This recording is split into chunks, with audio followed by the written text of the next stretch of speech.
अस्सलाम वालेकुम, good morning, welcome to सबकी सोच। मैं हूं नम्रा तारिक और मैं हूं हसनैन लियाकत। मैं उम्मीद करता हूं कि आपका वीकेंड अच्छा गुजरा होगा, लेकिन मेरा वीकेंड निमरा मेरा ख्याल अच्छा इस वजह से नहीं गुजरता कि आजकल जो आपका इंटरनेट है वो इतना ज्यादा स्लो होता है कि आपका जो इंटरनेट है उसका जो रिश्ता है तो आप वीपीएन क्यों इस्तेमाल करते हैं? नहीं, वीपीएन आप वीपीएन इस्तेमाल करते हैं इसलिए आपका इंटरनेट स्लो है। लीजिए ना कि आपका जो इंटरनेट है ना, मुझे लगता है कि इसका और आपका रिश्ता मियाँ बीवी वाला रिश्ता है। अच्छा? जब आपका मूड कर रहा होता है कि आपने इंटरनेट यूज करना है, कोई मूवी देखनी है या फेसबुक पे कुछ देखना है, उस वक्त इंटरनेट आपका बंद हो जाता है। और एक और सोने पे सुहागा ये हो गया निमरा कि अब आप कॉल करते हैं किसी को तो कॉल पे नंबर ऑफ जाता है। पहली दफा पे तो नंबर ऑफ जाता है, दूसरी दफा पे उसी बंदे को कॉल जा रही होती है, कॉल चली जाती और है। फिर जो आपने बात की ना वो है। सोने पे सुहागा है कि गवर्नमेंट से बात की जाए कि इंटरनेट क्यों स्लो है, तो वो कहते हैं कि आपका वीपीएन लगाते हैं आप, इस वजह से आपका इंटरनेट स्लो है। हालांकि जो पूरी दुनिया हमें बताती है कि हमारा जो इंटरनेट है वो स्लो होता है, तब वीपीएन इस्तेमाल करते हैं। लेकिन उसकी जो स्पीड है वो 125 है। 125वें नंबर पे हैं हम दुनिया में, और 155 नंबर पे हमारा जो मोबाइल सेलुलर नेटवर्क है वो है। लेकिन उसके बावजूद भी इस वक्त जो मोबाइल की सूरत हाल है, इंटरनेट की सूरत हाल है, उस पे गवर्नमेंट हमें बताती है कि आप वीपीएन लगाइए। फिर गवर्नमेंट हमें ये भी बताती है निमरा कि आप वीपीएन लगाएंगे तो स्लो हो जाएगा।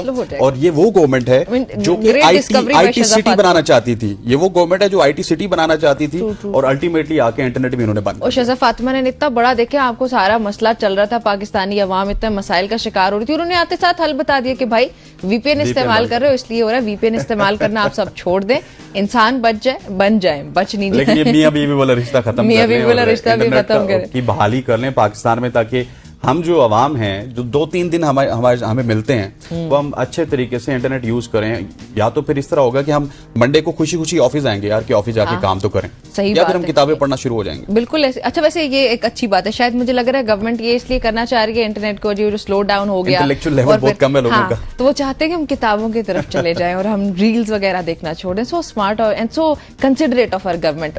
खैर चले जी, आगे बढ़ते हैं, प्रोग्राम में बहुत हो गई हंसी मजाक, हम शामिल करते हैं अपनी हेडलाइंस, देखते हैं कि आज हम किस बारे में बात करने लगे। पंजाब, सिंध और बलूचिस्तान में जो बारिशें हो रही हैं इस वक्त, इन्होंने तबाही मचा दी है, इंतहाई अफसोसनाक है। इसके कुछ स्टेटिस्टिक्स, कुछ नंबर्स आपके साथ शेयर करेंगे कि असल में इन बारिशों की वजह से किस हद तक नुकसानात हुए।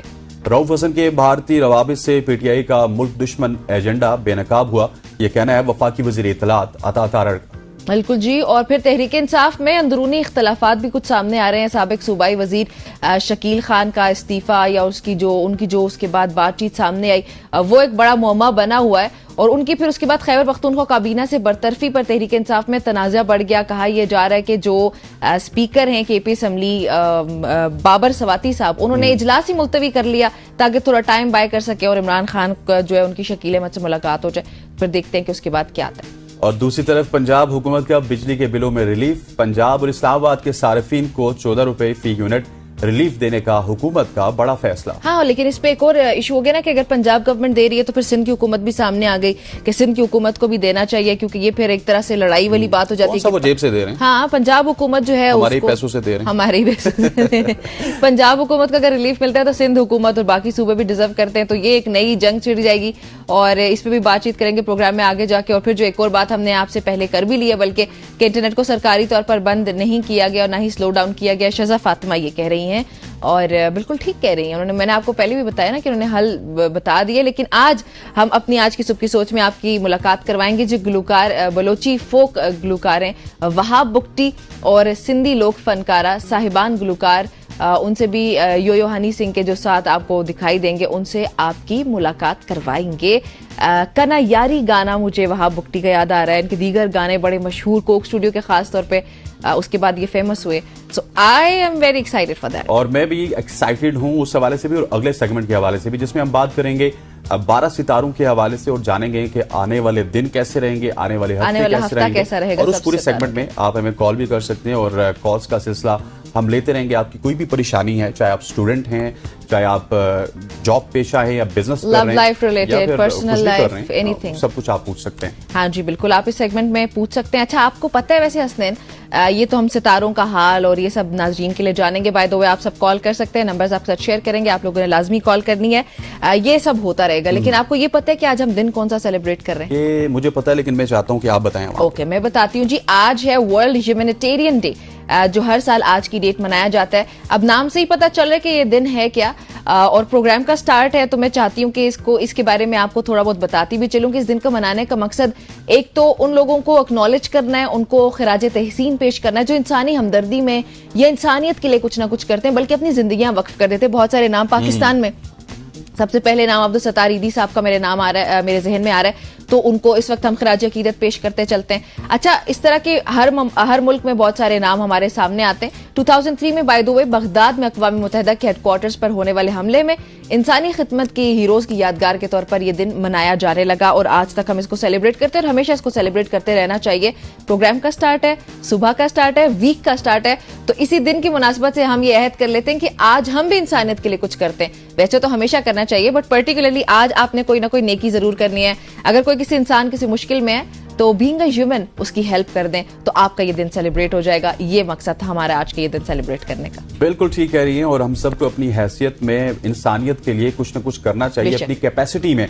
चाहे हम कहीं पे जॉब कर रहे हैं, चाहे हम कहीं पे इवन आप अपने मोहल्ले की मिसाल ले लें, आप एज ए ह्यूमन आपके डिफरेंट रोल है ना हसन? हम सबको अपनी जिम्मेदारियों को निभाना चाहिए, तो दुनिया एक बेहतर जगह बन सकती है। अगर आप एक अच्छा बेटा हैं तो आपकी जिंदगी अच्छी है, अगर आप अच्छे भाई हैं, अच्छी बहन है, अच्छी बीवी, अच्छी माँ, अच्छे कलीग, अच्छे दोस्त, हर रिश्ता जब आप अच्छे से मनाएंगे ये सोचते हुए कि दूसरा इंसान जो उसको किस तरह ट्रीट करना है, तो दुनिया बड़ी खूबसूरत जगह बन सकती है। निम्रा, अगली स्टोरी की जानिब बढ़ते हैं, और अगली स्टोरी में मैं आपको बताने लगा हूं कि पाकिस्तान में सुपर ब्लू मून का नजारा कब होगा वैसे 19 अगस्त को पाकिस्तान समेत दुनिया भर में नायाब सुपर ब्लू मून देखने को आज 19 अगस्त आज की बात है ना, आज ही की बात हो रही है, और सुपर ब्लू मून देखने जा रहे हैं जी हम, और जो जमीन से करीब होने की वजह से मामूल से 14% बड़ा, और इसे आप कह सकते हैं 30% जो है वो ज्यादा रोशन होगा।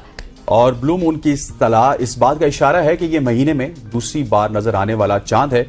ये मंजर और ये मुनफरिद नजारा 2037 तक दोबारा नहीं देखने को मिलेगा। हाँ, तो इसलिए आज देख लेंगे नजारा, उसको देखिएगा, सेलिब्रेट करें इसको भी। ह्यूमैनिटेरियन डे हम सेलिब्रेट कर ही रहे हैं, साथ ही ब्लू मून डे भी आप इसको कह सकते हैं। 19 अगस्त है, ये देखते हैं, और अगस्त से फिर नवंबर 2024 तक मुसलसल 4 सुपर मून आसमान पर चमकेंगे।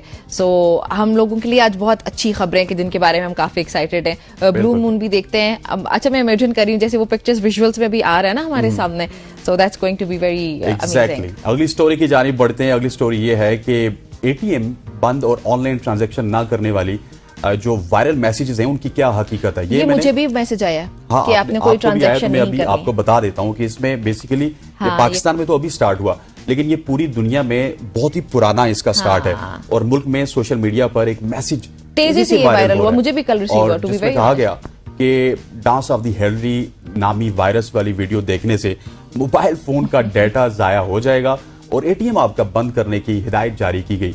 और ये मैसेज जिस तरह मैंने पहले बताया निम्रा आपको कि 2016 से मुख्तलिफ ममालिक में गर्दिश कर रहा है, और अब ये पाकिस्तान में भी फैल रहा है। इस खबर की हकीकत के बारे में आलमी मीडिया ने पहले ही रिपोर्ट किया कि ये महज एक अफवाह है और इसका हकीकत से कोई ताल्लुक नहीं। जी, और ये एटीएम की और ये जो सारा मामला, बल्कि व्हाट्सएप पे मैंने बताया, मुझे मैसेज आ चुके हैं, आप सबको भी आई होप सो आया होगा, तो इसमें कोई हकीकत नहीं है, ऐसा कुछ भी नहीं होने जा रहा है। It's just a random message जो कि लोग फॉरवर्ड करते करते करते करते हम सब तक वो पहुंच रहा है, तो इस पे यकीन नहीं करना।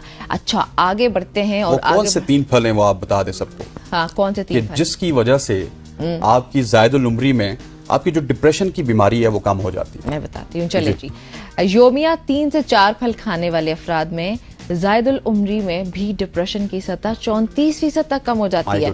सिंगापुर में 20 साल तक की जाने वाली इस तहकीक, मतलब देखें आप कि 20 इयर्स तक सिर्फ ये रिसर्च होती रही, लोगों को फल खिलाया गया, उनको पता है ना रिसर्च करते करते फल उनसे मिलना चाहती हूँ भाई, वो तो सारी सेहत जो है समेट के बैठे। लेकिन खैर, ये जो तहकीक थी इसका मकसद यही था देखने की ज़ायदुल उम्री में क्या हेल्प करता है आपकी। तो इस तहकीक के मुताबिक खुसूसी तौर पर जो ज़ईफ अफराद हो जाते हैं, जिनकी उम्र ज्यादा होती है, उनमें फलों का इस्तेमाल डिप्रेशन से बचाव में मददगार साबित होता है। और जो एक्सपर्ट्स हैं उनके मुताबिक इसमें केले आ सकते हैं, तरबूज हैं, उसके अलावा माल्टे, दीगर रंगीन फल। अच्छा, हर एक फल की ना अपनी अफादियत होती है, तो ये मुख्तलिफ फल, अभी यहाँ पे मैं नाम नहीं लेना चाहती माजरत के साथ, आप कंटिन्यू। लेकिन ये है कि जिस तरह आपने तरबूज का नाम लिया, केले का नाम लिया, माल्टे हैं, हाँ, लेकिन दीगर जो रंगीन खाने हैं उससे आपकी ज़हनी सेहत काफी ज्यादा बेहतर होती है, क्योंकि फलों में मौजूद एंटीऑक्सीडेंट और एंटीऑक्सीडेंट्स होते हैं, जितने भी बिल्कुल। अज्जा हैं, इनको जिस्म तंदुरुस्त करता है, तवाना रखता है, और जिस्म में बहुत सारी तब्दीलियां जो रोनमा होती हैं वो उसको कुछ अरसे के लिए रोक लेते हैं। सो फलों का इस्तेमाल हमें भी करना चाहिए और जो हमारे सुनने वाले हैं उनको भी जरूर करना चाहिए। इससे आपको 34% आपका डिप्रेशन भी कम हो जाएगा। बिल्कुल ऐसे ही। अच्छा, ये एंटीऑक्सीडेंट्स इनमें होते हैं, फिर एंटी इन्फ्लेमेटरी इनमें एलिमेंट्स होते हैं। एंटी इन्फ्लेमेटरी अज्जा की वजह से जिस्म आपका तंदुरुस्त और तवाना रहता है। और खासतौर पर हस्ते ना आपने नोटिस किया होगा, ये तो चले हम कलरफुल देखें, अल्लाह ताला ने हर चीज के अंदर कैसी अफादियत रखी है। अब हर फल का मुख्तलिफ रंग है और उस हर रंग की कोई ना कोई अफादियत, और इंसान को हर रंग मुख्तलिफ अंदाज में अट्रैक्ट करता है। तो आप अगर देखें, मुख्तलिफ मौसमों के भी फल होते हैं और उनके भी रंग अलग हैं, तो हर मौसम का जो फल है उसकी कोई अपनी अफादियत होगी। सर्दियों में हम देखते हैं किन्नू, माल्टे मुख्तलिफ अकसाम में हमारे सामने आते हैं। गर्मियों में आम हो गए, तरबूज या खरबूज वगैरह हमारे सामने आते हैं। तो ये सारे फल जो हैं, हर फल इंसान को जरूर खाना चाहिए, क्योंकि उसका कोई ना कोई मुख्तलिफ फायदा जरूर होता है। और ये रिसर्च अब ये साबित भी हो चुका है। देखें 34% तक तो सिर्फ वो डिप्रेशन कम करने में मदद करता है, even if you are very aged. तो सोचिए आपकी जवानी में कितनी आपकी हेल्प करता होगा। एग्जैक्टली। और आपको जो भी फल पसंद है, जिस तरह निमरा ने बताया कि हर शख्स को अलग से अलग फल पसंद होते हैं, और फल जो आपकी मसल बिल्डिंग है उसके लिए भी बहुत ही अच्छे होते हैं, आपकी स्किन के लिए बहुत अच्छे होते हैं, मुख्तलिफ फायदे हैं ना। अब तो ये भी बता दिया इस तहकीक ने कि आपकी डिप्रेशन के लिए बहुत ही अच्छे होते हैं। इस वजह से आपका फेवरेट फ्रूट क्या है? मैं मैंगो। आम होने चाहिए और बेहिसाब। मेरा वाटरमेलन है, आम हो और बेहिसाब हो। मेरा वाटरमेलन। अच्छा, खैर अगली स्टोरी की जानिब चलते हैं निमरा। और शंघाई चेस्ट हॉस्पिटल में एक जबरदस्त ऑपरेशन हुआ। डॉक्टर ने एक तारीखी कारनामा सरंजाम देते हुए 5000 किलोमीटर दूर काशगर, जो कि पाकिस्तान से भी बहुत करीब है, मौजूद मरीजों के फेफड़ों के ट्यूमर को कामयाबी से हटा दिया। और ये एक रिमोटिक ऑपरेशन था। जो सर्जन है वो शंघाई से रिमोट ऑपरेशन कर रहे थे। आपने बिल्कुल ठीक कहा है। और ये जो उनके डॉक्टर हैं जिन्होंने ये परफॉर्म किया, सर्जन और उनकी टीम ने जदीद तरीन टेक्नोलॉजी को इस्तेमाल करते हुए ये सर्जिकल रोबोट्स के जरिए ये किया है, और 1 घंटे में महज इन्होंने ये ऑपरेशन मुकम्मल कर लिया। अच्छा, अगर आप कुछ साल पहले देखेंगे ना तो आपको ये चीज इम्पॉसिबल लगेगी, यू वुडंट इवन बिलीव। लेकिन आज आपको होते हुए आज भी इम्पॉसिबल लगती है। इम्पॉसिबल। अभी हम बात करें तो ऐसा लग रहा है भाई ये हो चुका है, but it actually happened, it actually did happen, और ये कामयाब भी हुआ। वो आपको याद है वो हाथ वाला आया था भाई हमारे पास, वो जो हाथ लेके आया था, उसका भी मकसद ये था कि रिमोट एरियाज में आप वो रोबोट तो नहीं था खैर वो, लेकिन सिर्फ हाथ ही था, उसको आप इस्तेमाल कर सकते हैं। वो कह रहा था कि अगर उस पर खर्चा किया जाए तो उसको भी आप कंट्रोल कर सकते हैं। रोबोट तैयार कर सकते हैं मजीद डिजिटली, या आप उसको टेक्नोलॉजी का इस्तेमाल करते हुए आप आगे जा सकते हैं उसको लेकर। जैसे ये परफॉर्म हो चुकी है ना सर्जरी, और मजे की बात यह है कि ये सक्सेसफुल है, और वो भी ट्यूमर के लिए, जिसको आप वैसे ही इनक्योरेबल कंसिडर करते हैं। तो दैट्स बिग। वैसे भी लोग समझते हैं ना कि चाइना सारा ही डेवलप है, लेकिन चाइना इतना ज्यादा डेवलप नहीं है। जिस तरह काशगर का इलाका है, बहुत सारा ऐसा इलाका है जो कि आज भी 30 से 40% चाइना उस तरह से डेवलप नहीं है। लेकिन जो ये रिमोटिक ऑपरेशन बैग पार्डन, इससे मेरा ख्याल है कि उनके जो अनडेवलप्ड इलाके हैं उसमें आप देखेंगे कि वो तेजी से अपने मेन सिटी से बैठ के उनके ऑपरेशंस भी करेंगे, बड़े बड़े हेल्थ के मसाइल हैं वो खत्म कर देंगे।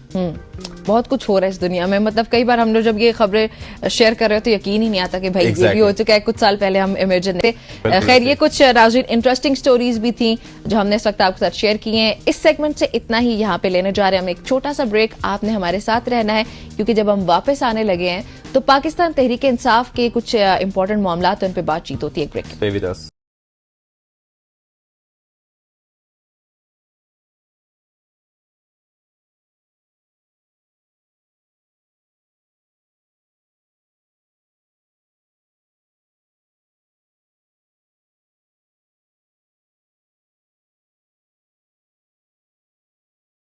Welcome back to show. अब हम बात करेंगे मुल्क भर में मूसलाधार बारिशों की जो तबाही है वो जारी है, और मानसून का जो सिलसिला है उसके साथ साथ बारिशों का सिलसिला भी आगे बढ़ रहा है। और एनडीएमए की रिपोर्ट के मुताबिक 1 जुलाई से 17 अगस्त तक 190 अफराद जांबाक हो चुके हैं। जिनमें पंजाब में सबसे ज्यादा 68, खैबर पख्तूनख्वा में 65, सिंध में 32, बलोचिस्तान में 15 और गिलगित बल्तिस्तान में 4, जबकि आजाद कश्मीर में 5 अफराद शामिल हैं। बारिशों के दौरान 333 अफराद जख्मी हुए, जिनमें 137 बच्चे और 85 खवातीन शामिल हैं, जबकि 645 घर मुकम्मल तौर पर तबाह हो गए और 1419 को जुज़वी नुकसान पहुंचा। सक्खर और लाड़कारा में शदीद बारिशों ने तबाही मचा दी। सक्खर में 180 से ज्यादा फीडर ट्रिप कर गए और शहर के नशेबी इलाके जेर आब आ गए, जबकि अगर लाड़काना की बात की जाए तो 123 मिलीमीटर के बाद बारिश के बाद 3 अफराद जाँ बाक हुए और 10 से ज्यादा जख्मी हुए। ओहो, ये तो बड़ी कोई अफसोसनाक किस्म के हस्नैन आपने नंबर्स यहाँ पे बता दिए हैं, और इन नंबर्स में क्या मजीद क्या तफसीलात है वो जानने के लिए सबसे पहले रुख करने जा रहे हैं जी हम तोंसा शरीफ का। वहां से हमारे रिपोर्टर हनीफ बलोच हमारे साथ मौजूद है। Hanif, welcome to the show. बताइएगा, कुछ नंबर्स हमने शेयर किए हैं, मजीद क्या तफसीलात हैं? बारिशों का सिलसिला भी जारी या मजीद जारी रहेगा? अब तक क्या हुआ? जी बिल्कुल, कोसलमान के मुख्तलिफ इलाकों में मूसलाधार बारिशों के बायस नदी नालों में तूफानी आ गई। नदी नालों बिफरने से कोसलमान के मुख्तलिफ इलाके रास्ते बंद हो गए।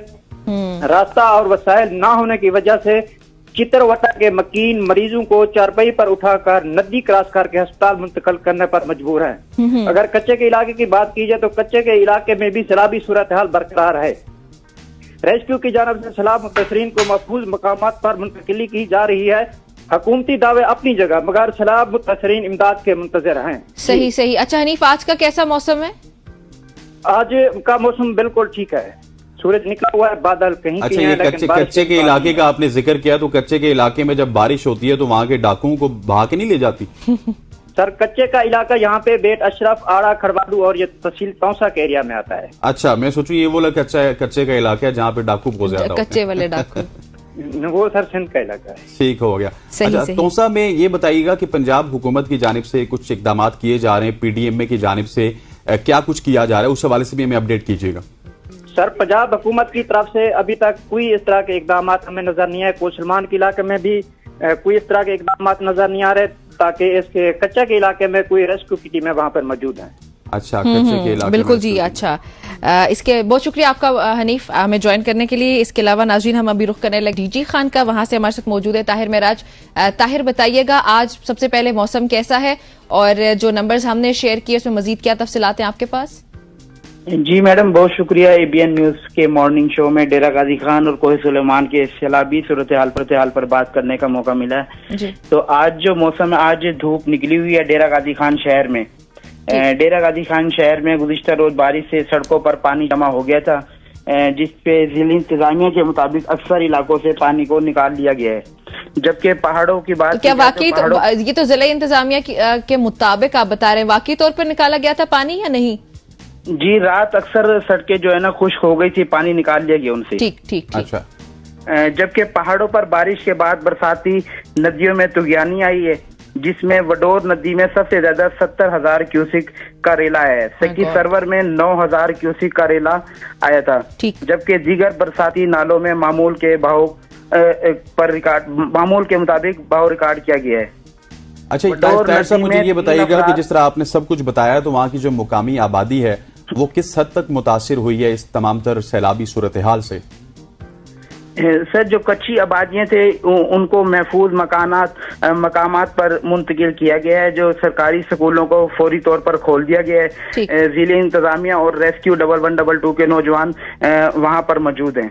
आप वडोर नदी का क्या बताने लगे थे? वहां पे 3 अफराद जी, वडोर नदी में 3 अफराद बह गए हैं, जिनमें से 2 को जिंदा निकाल लिया गया है, जबकि एक 24 साल शख्स की लाश निकाल ली गई है।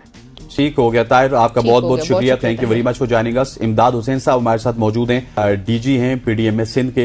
इमदाद साहब, सबसे पहले तो आपको सुबह की सोच में खुश आमदीद कहते हैं। बताइएगा, सिंध के भी हालात दूसरे मुल्क के जो इलाके हैं उन्हीं की तरह के हैं, तकरीबन 65 से ज्यादा वहां पे अफराद जाँ बाक हुए। किस तरह की सूरत हाल है इस वक्त? पीडीएमए ने क्या कुछ रिपोर्ट किया सिंध में? अच्छा, सबसे पहले तो मैं आपको ये बताऊं कि जो हेवी स्पेल था इस अपना मानसून का, वो अल्हम्दुलिल्लाह कल जो है ना वो अपना गुजर चुका और बाकी थोड़ा बहुत आज शाम तक मुकम्मल हो जाएगा। अभी तक की सूरत हाल ये है कि जो वाटर लॉगिंग एरियाज हैं वहां पे जो पानी जमा है वो उसको हम आर्टिफिशियल पंपिंग के थ्रू ड्रेन आउट करवा रहे हैं डिस्ट्रिक्ट डिजास्टर मैनेजमेंट अथॉरिटीज के तवस्सुस से। और अगर कहीं पे रेस्क्यू की जरूरत है तो वहां पे रेस्क्यू 1122 को जो है ना डिप्लॉय कर दिया गया है और अल्हम्दुलिल्लाह बड़ा एक्टिवली हम लोगों की जान और माल को यकीनी बना रहे हैं और उसका तहफ़्फ़ुज़। ठीक, अच्छा सर, पीडीएमए की जानिब से अलर्ट भी जारी किया गया ना सिंध में सैलाबी सूरत-ए-हाल से निपटने के लिए, उसकी कोई डिटेल्स अगर हैं तो प्लीज हमारे साथ शेयर कीजिएगा। बिल्कुल, ये बड़ा डिटेल जो है ना लॉसेस डैमेजेस का स्टेट है। मैं आपको बताता चलूं कि अभी तक तकरीबन कोई 36 जो है ना वो इंसानी जानों का नुकसान हो चुका है, यानी टोटल इस मानसून में। और उसके साथ साथ तकरीबन कोई 20 के करीब इंजर्ड रिपोर्ट हो चुके हैं इसी मानसून के दौरान। और मुख्तलिफ जगहों पे ब्रीचेस हुए, वो अल्हम्दुलिल्लाह सारे प्लग इन हो चुके हैं और इस वक्त सूरत हाल है वो अल्हम्दुलिल्लाह अंडर कंट्रोल है। अच्छा इमदाद साहब, मुझे ये बताइएगा कि ये आज की सूरत हाल नहीं है, पिछले 5-10 साल से हम देख रहे हैं कि जब भी मानसून आती है तो उसके बाद इसी तरह की सूरत हाल होती है। तो पीडीएमए से क्या गवर्नमेंट कोऑपरेट नहीं करती? क्योंकि पीडीएमए हर दफा तो अलर्ट जारी करते हुए हमें नजर आती है, लेकिन अनफॉर्चुनेट ये है कि वो 2-3 महीने ही पीडीएमए एक्टिव रहती है, उसके बाद फिर अगले साल पीडीएमए को हम देखते हैं और वो अलर्ट जारी करते हुए रह जाती है। नहीं, बिल्कुल जो है ना इस तरह से नहीं है। मैं आपको बताऊं कि जो 2022 का सैलाब था वो अनप्रेसिडेंटेड सैलाब था और अगस्त के, अगर हम सिर्फ 16 से 19 अगस्त की बात करें 2022 की, तो पडीदन एक छोटा सा टाउन है, वहां पे 1700 मिलीमीटर की बरसात रिकॉर्ड हुई थी, जो यानी एक हिस्ट्री बनती है। और अल्हम्दुलिल्लाह उन सारी चीजों को कंसीडर करते हुए हमने जो लेसन लर्न किए उसके बेसिस पे हमने इस मर्तबा रिएक्टिव से प्रोएक्टिव अप्रोच को अपनाया है और अल्हम्दुलिल्लाह काफी सारी चीजें हमने बेहतर कर ली हैं, जिसमें मैं आपको बताऊं हमने multi hazard vulnerability and risk assessment जो है सुपारको की टेक्निकल सपोर्ट से वो करवा लिया कि सिंध में कौन से इलाके मोस्ट वल्नरेबल हैं, किस हैजर्ड से जो है ना वो वल्नरेबल हैं, उनकी क्या रिस्क वगैरह हैं। तो सारा ये जो मामला है वो अल्हम्दुलिल्लाह इसको स्पेशल केयर के साथ जो है ना देखा जा रहा है। और इस मर्तबा अगर जो कम लॉसेस डैमेजेस हुए, इवन हेवी फॉल्स हुए, तो उसका मेन जो रीजन है वो यही है कि we are well prepared. Sir, तो ये जो आप लोगों की प्रोएक्टिव अप्रोच है, इसको गवर्नमेंट भी आपके साथ है इस वक्त, सिंध गवर्नमेंट? देखें, पीडीएमए सिंध है ही गवर्नमेंट ऑफ सिंध का एक झैली इदारा, बिल्कुल ऐसे और ही लाजमी बात है जो है ना ये गवर्नमेंट का जब झैली इदारा है तो गवर्नमेंट की सपोर्ट ही होती है। बिल्कुल ऐसे ही है, सपोर्ट है तो फिर कोई मसाइल तो सामने नहीं आने चाहिए। बहरहाल अभी निपटने के लिए तैयारियां मुकम्मल है, सैलाबी सूरत हाल से मुकम्मल तौर पे 100%? अल्हम्दुलिल्लाह। मैं आपको बताऊं कि देखें इस मर्तबा लेसन लर्न को जो हमने कंसीडर किया 10 to 15% नॉन फूड आइटम्स, जिसमें टेंट, मॉस्किटो नेट्स, तरपाल, चटाई, मैट्रेसेस, जेरी कैंस, यानी काफी सारी जो रिलीफ आर्टिकल होती है वो हमने ऑलरेडी तकरीबन 2 महीने पहले जो है तकरीबन 30 में से 28 इजला को भिजवा दी थी। और अभी कोई इनखला वगैरह तो नहीं करवाया गया कहीं पे कोई आबादियों का? नहीं, जहां वाटर लॉगिंग है अपना, मैं आपको बताऊं अभी तो मीडियम जो है ना वो फ्लड गुड्डू और सक्कर पे चल रहा है। जैसे कि आपको पता है लोग रहते हैं कच्चे के इलाके में, कच्चा बेसिकली रिवर बेड ही होता है ना, अपना रिवर की जगह होती है। तो जैसे पानी की लेवल राइज हो रही है तो वहां से लोग जो है ना वो सेफर प्लेसेस या हाई राइज जो है ना प्लेटफॉर्म पे खुद ही आ जाते हैं। और जो कंसर्न डिस्ट्रिक्ट एडमिनिस्ट्रेशन है वो भी लोगों की सपोर्ट के लिए वहां पे मौजूद है। रेस्क्यू टीम्स हमने डिप्लॉय कर दी हैं और आप देख भी रही होंगी मीडिया पे कि रेस्क्यू 1122 लोगों को जो है ना रेस्क्यू कर रहे हैं। अच्छा इमदाद साहब, मुझे ये बताइएगा, पिछले दिनों हमारे साथ पंजाब के पीडीएमए के डीजीपी मौजूद थे, तो उनके मुताबिक पीडीएमए का काम सिर्फ अलर्ट जारी करना है। तो क्या सिंध में भी इसी तरह की प्रैक्टिस है या वहां पे पीडीएमए के पास अपना भी इक्विपमेंट मौजूद है हालात को कंट्रोल करने के लिए? मैं आपको बताऊं, सबसे जो मोस्ट इम्पॉर्टेंट चीज होती है ना जिससे नुकसानात कम हो सकते हैं वो है अर्ली वार्निंग सिस्टम।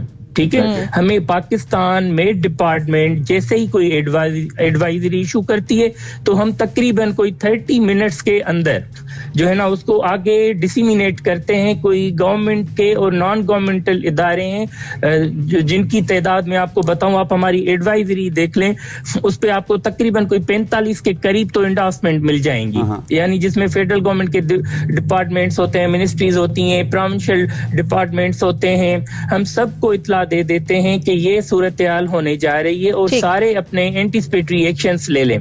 तो अल्हम्दुलिल्लाह एक कोऑर्डिनेटेड एफर्ट के साथ जो है ना हम डिजास्टर मैनेजमेंट यहाँ पे इंश्योर कर रहे हैं अपने पूरे प्रोविंस में। मैं आपको बताता चलूं कि सिर्फ गवर्नमेंट का इसमें जो है ना कलीदी किरदार नहीं है, बल्कि और भी जो गैर सरकारी इदारे हैं या United Nations, INGOs, armed forces, philanthropist, humanitarian organization, आपका पॉइंट आ गया, सबका कलीदी किरदार है। ठीक हो गया सर। तो जो अभी इस वक्त के लिए हालिया सूरत हाल को मद्देनजर रखते हुए जो आप लोगों ने अर्ली वार्निंग सिस्टम आपने जिसका जिक्र किया है, तो अभी क्या वार्निंग्स दी गई हैं अवाम के लिए? मैं चाहती हूँ कि एक बार आप आसान अल्फाज में उनको बता दें कि उनको अभी क्या करना है सिंध के अवाम को। आसान अल्फाज ये है कि देखें, हेवी स्पेल तो गुजर चुका, अब जो भी है वो रिवराइन फ्लडिंग है। रिवराइन फ्लडिंग के हवाले से मुतासिर होते हैं जो लोग कच्चे के इलाके में रह रहे हैं। बेसिकली कच्चा कहा जाता है जो रिवर का अपना एरिया हो, जो लोग वहां के मुकीम होते हैं, उनके लिए ये गुजारिश है कि जैसे कि फ्लड मीडियम लेवल पे चल रहा है, लेकिन आपको पता है कि जो हमारे बैरेजेस हैं उनके कैचमेंट एरियाज में भी हेवी रेनफॉल रिपोर्ट हुआ है। तो लाजमी बात है ये जो फ्लो अगर आज 4 लाख क्यूसिक तक गुड्डू और सक्कर पे चल रहा है, ये राइज होगा डेफिनेटली, क्योंकि पीछे से पानी आएगा, ठीक है ना। तो जो लोग कच्चे के एरिया में रह रहे हैं उनसे गुजारिश आते हैं कि वो वहां से जो है ना किसी सेफ जगह पे चले जाएं। जिला इंतजामिया मौजूद है, अगर किसी को कोई भी परेशानी है ट्रांसपोर्टेशन के हवाले से या किसी भी हवाले से, वो PDM सिंध से राब्ता कर सकते हैं। We work 24/7। हमारा हेल्पलाइन नंबर 1736 से 1736 नाज़रीन के लिए रिपीट करती चलो। अच्छा इमदाद साहब, मुझे ये बताइएगा कि जिस तरह आपने पहले बताया था कि मूनसून का सिलसिला जो है वो अभी एंड हो गया 18 को, तो क्या इसके बाद भी आपकी PDMA के मुताबिक या आपके रिसोर्सेज के मुताबिक कोई और सिलसिला है, या ये एंड था जो कि गर्मियों की बारिश थी और मूनसून की बारिशें थी? मैं आपको बताऊं कि कल मेरी डायरेक्टर जनरल पाकिस्तान में डिपार्टमेंट साहिबजाद खान साहब से बात हुई थी। उन्होंने मुझे बताया कि जो अगला स्पेल एक्सपेक्टेड है 21-22 को, उसका इम्पैक्ट सिंध प्रोविंस पे नहीं आएगा इतना।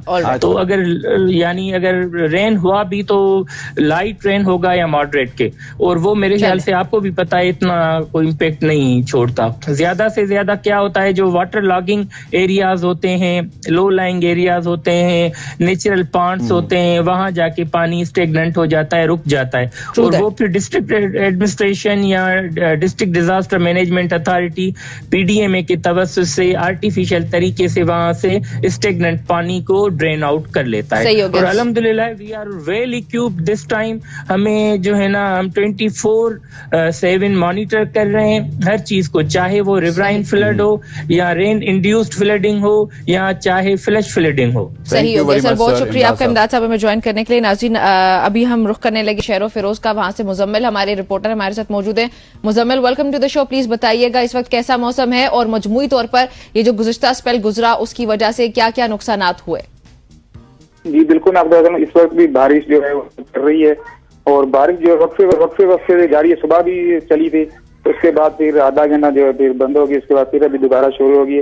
बाकी ये वहाँ दूसरी निस्बत के साथ कम है, और जो कल जो बारिश पड़ी थी वो थी 64 मिलीमीटर, और कंडियारों में पड़ी थी 57 मिलीमीटर।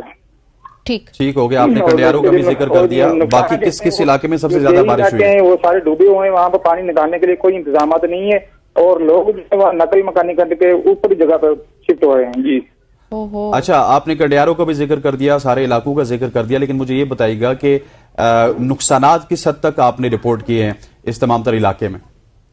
नुकसान जो फसलें जिनकी फसल थी वो तो मुकम्मल तबाह हो गई है। अच्छा, उसके अलावा जो बागात हैं, केले के बागात हो गए, वो भी तकरीबन आधे से ज्यादा खत्म हो गए। वहाँ पर पानी मौजूद है अभी तक, तो पानी निकालने के लिए कोई भी इंतजाम नहीं है और कोई भी ऐसा कोई सिस्टम नहीं है जिससे पानी निकाला जाए। चलिए हो गया, बहुत थैंक यू शुक्रिया वेरी आपका मच। मुजम्मिल हमें अपडेट करने के लिए। नाज़रीन, ये सूरत हाल है मानसून की बारिश में, अल्लाह करे कि जो मजीद स्पेल अगर हैं तो अल्लाह ताला रहमत की बारिश ही नाजिल फरमाए। लेकिन यहाँ पे एक तरफ जहाँ पे हम दुआ करते हैं वहाँ पे हसनैन हमारी हुकूमत की जिम्मेदारी है कि भाई हम लोग हर रोज बैठ के ये बात कर रहे हैं, हर रोज बैठ के अपडेट कर रहे हैं, Almost. तो हुकूमत को कुछ ना कुछ जरूर करना चाहिए, कुछ ना कुछ नहीं बल्कि सब कुछ ही करना चाहिए। आवाम की सेफ्टी जो है वो टॉप प्रायोरिटी होनी चाहिए। यहाँ पे वक्त हुआ चाहते हैं एक ब्रेक शामिल करने का और जल्दी से वापस आते हैं।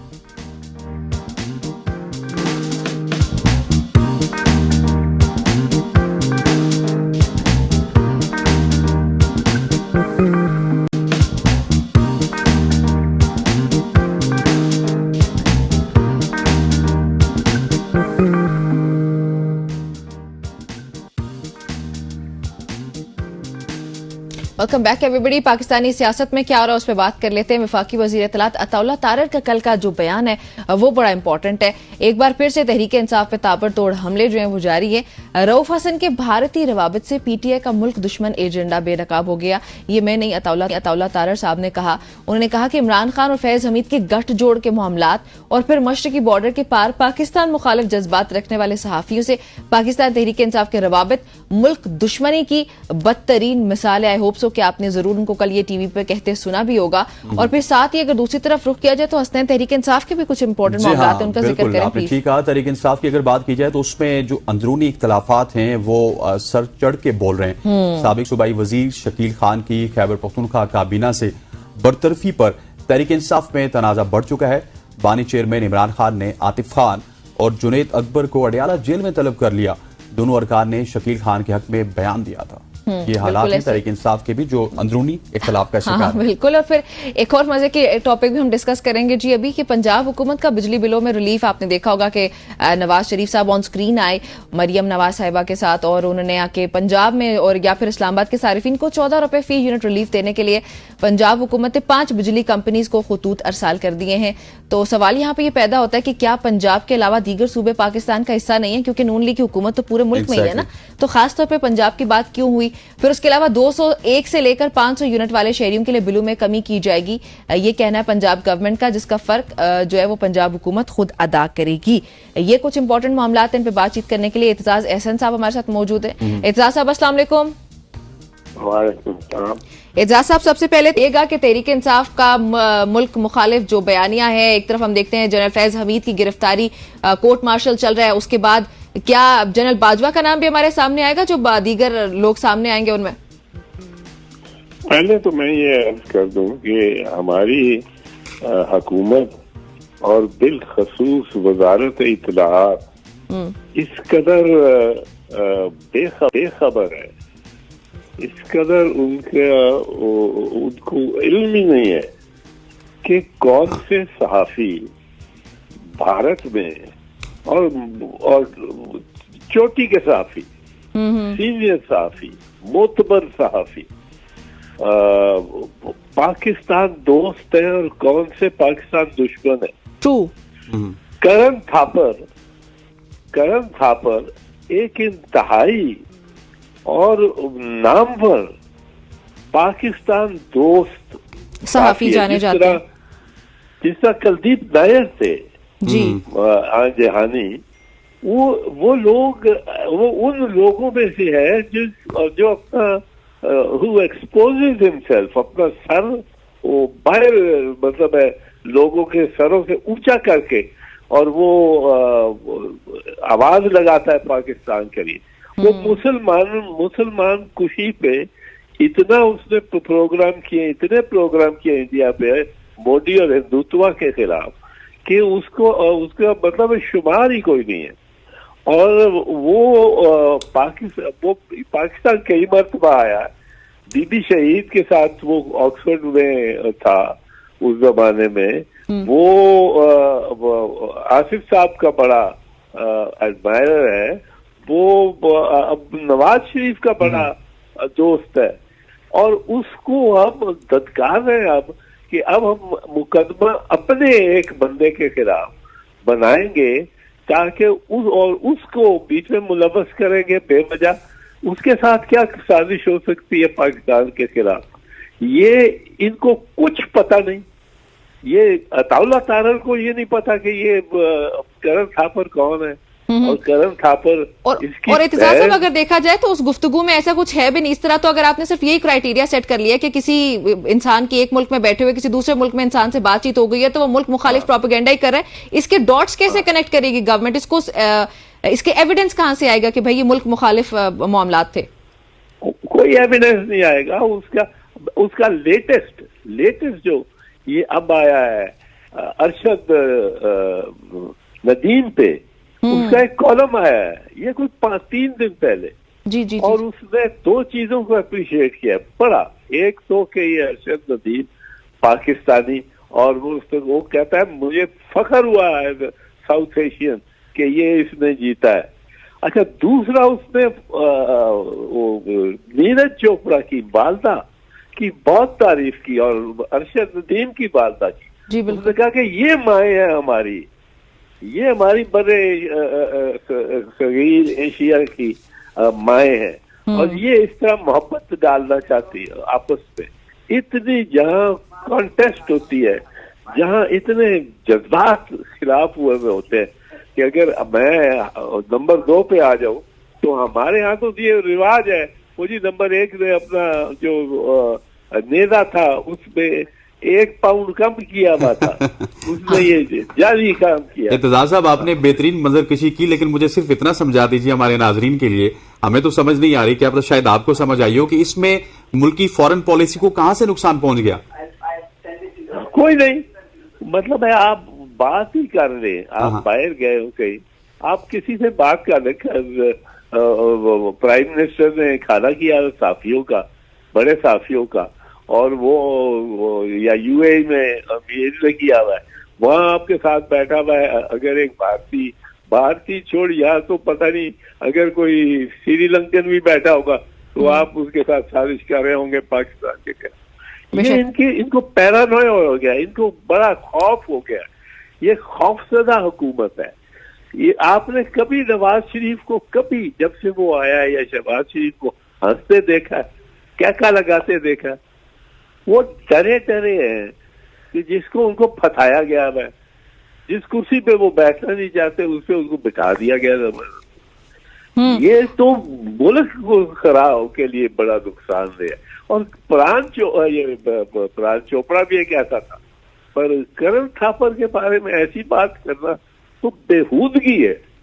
और मुल्क को, ये मुल्क दुश्मनी है बेशक, कि अपने जो दोस्त हैं आपके, जो हमदर्द हैं आपके, जो आपके पॉइंट ऑफ व्यू को रोजाना तकरीबन पेश कर रहे होते हैं, जो मुसलमानों की साइड ले रहे होते हैं यहाँ हिंदुस्तान में, हिंदुओं के, उनके साथ आप उनकी बेइज्जती करें, वो इंडिया में सारे प्रेस में छपेगी कि करण थापर को पाकिस्तान ने गद्दार का है और अमेर साजिशी का है, और वो बेचारा पाकिस्तान को डिफेंड कर रहा है और उसके लिए मासूब हो रहा है, आप उसको छोड़े देते हैं।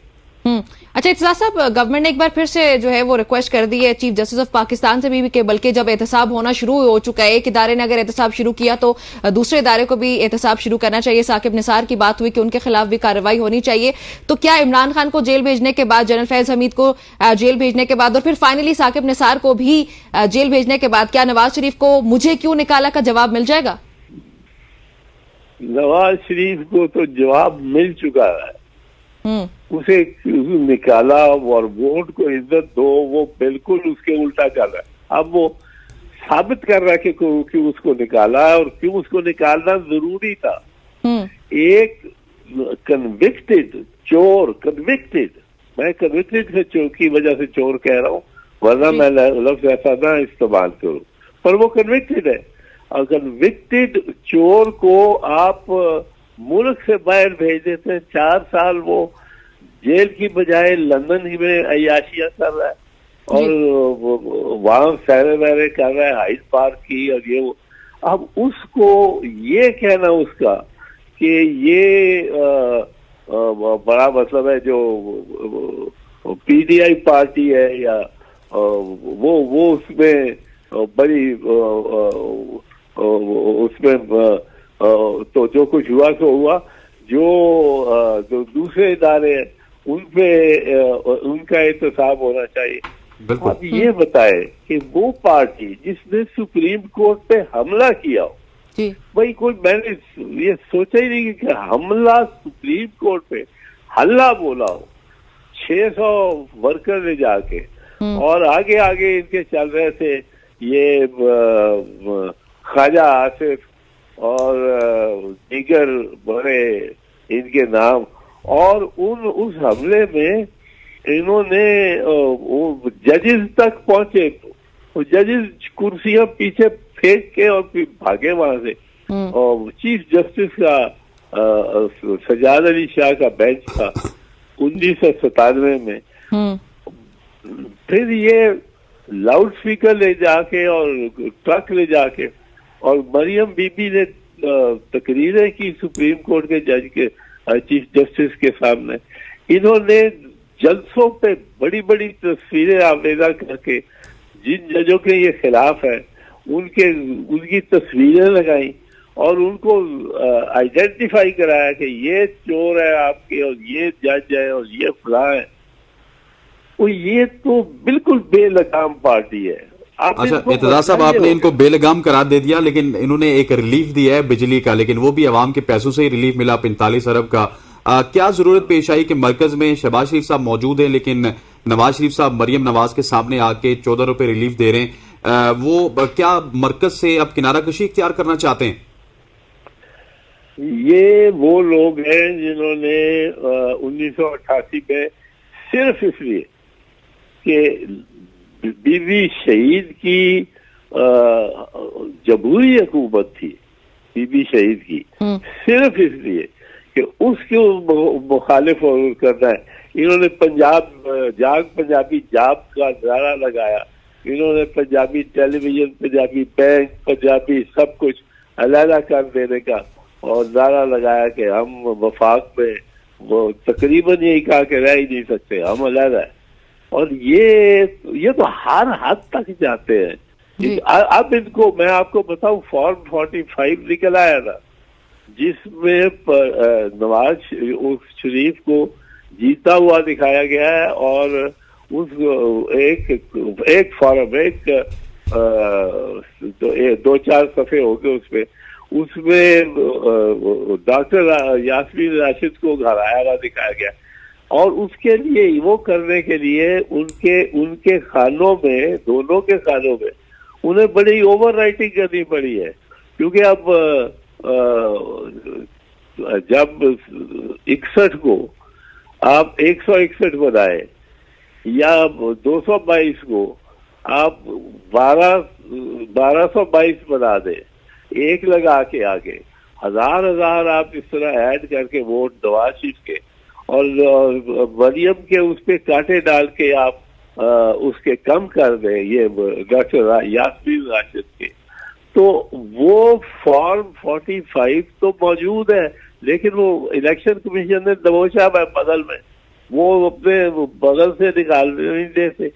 अब ये जो अगर इनको पता लगा ना फॉर्म 45 अफशा होने वाला है, इन्होंने उसी वक्त इस्तीफे दे देने हैं ताकि इलेक्शन पिटीशन जो है वो एक्सपायर कर जाए, वो नो लॉन्गर अलाइव हो जाए, यानी वो खत्म हो गई। तो ये तो उस हद तक इनकी तो चोरी मुंह में से निकल आती है। मरियम की फॉर्म 45 नहीं है, फॉर्म 47 है। फॉर्म 45 में हर पोलिंग स्टेशन का अलग दर्ज होता है नतीजा हर कैंडिडेट का।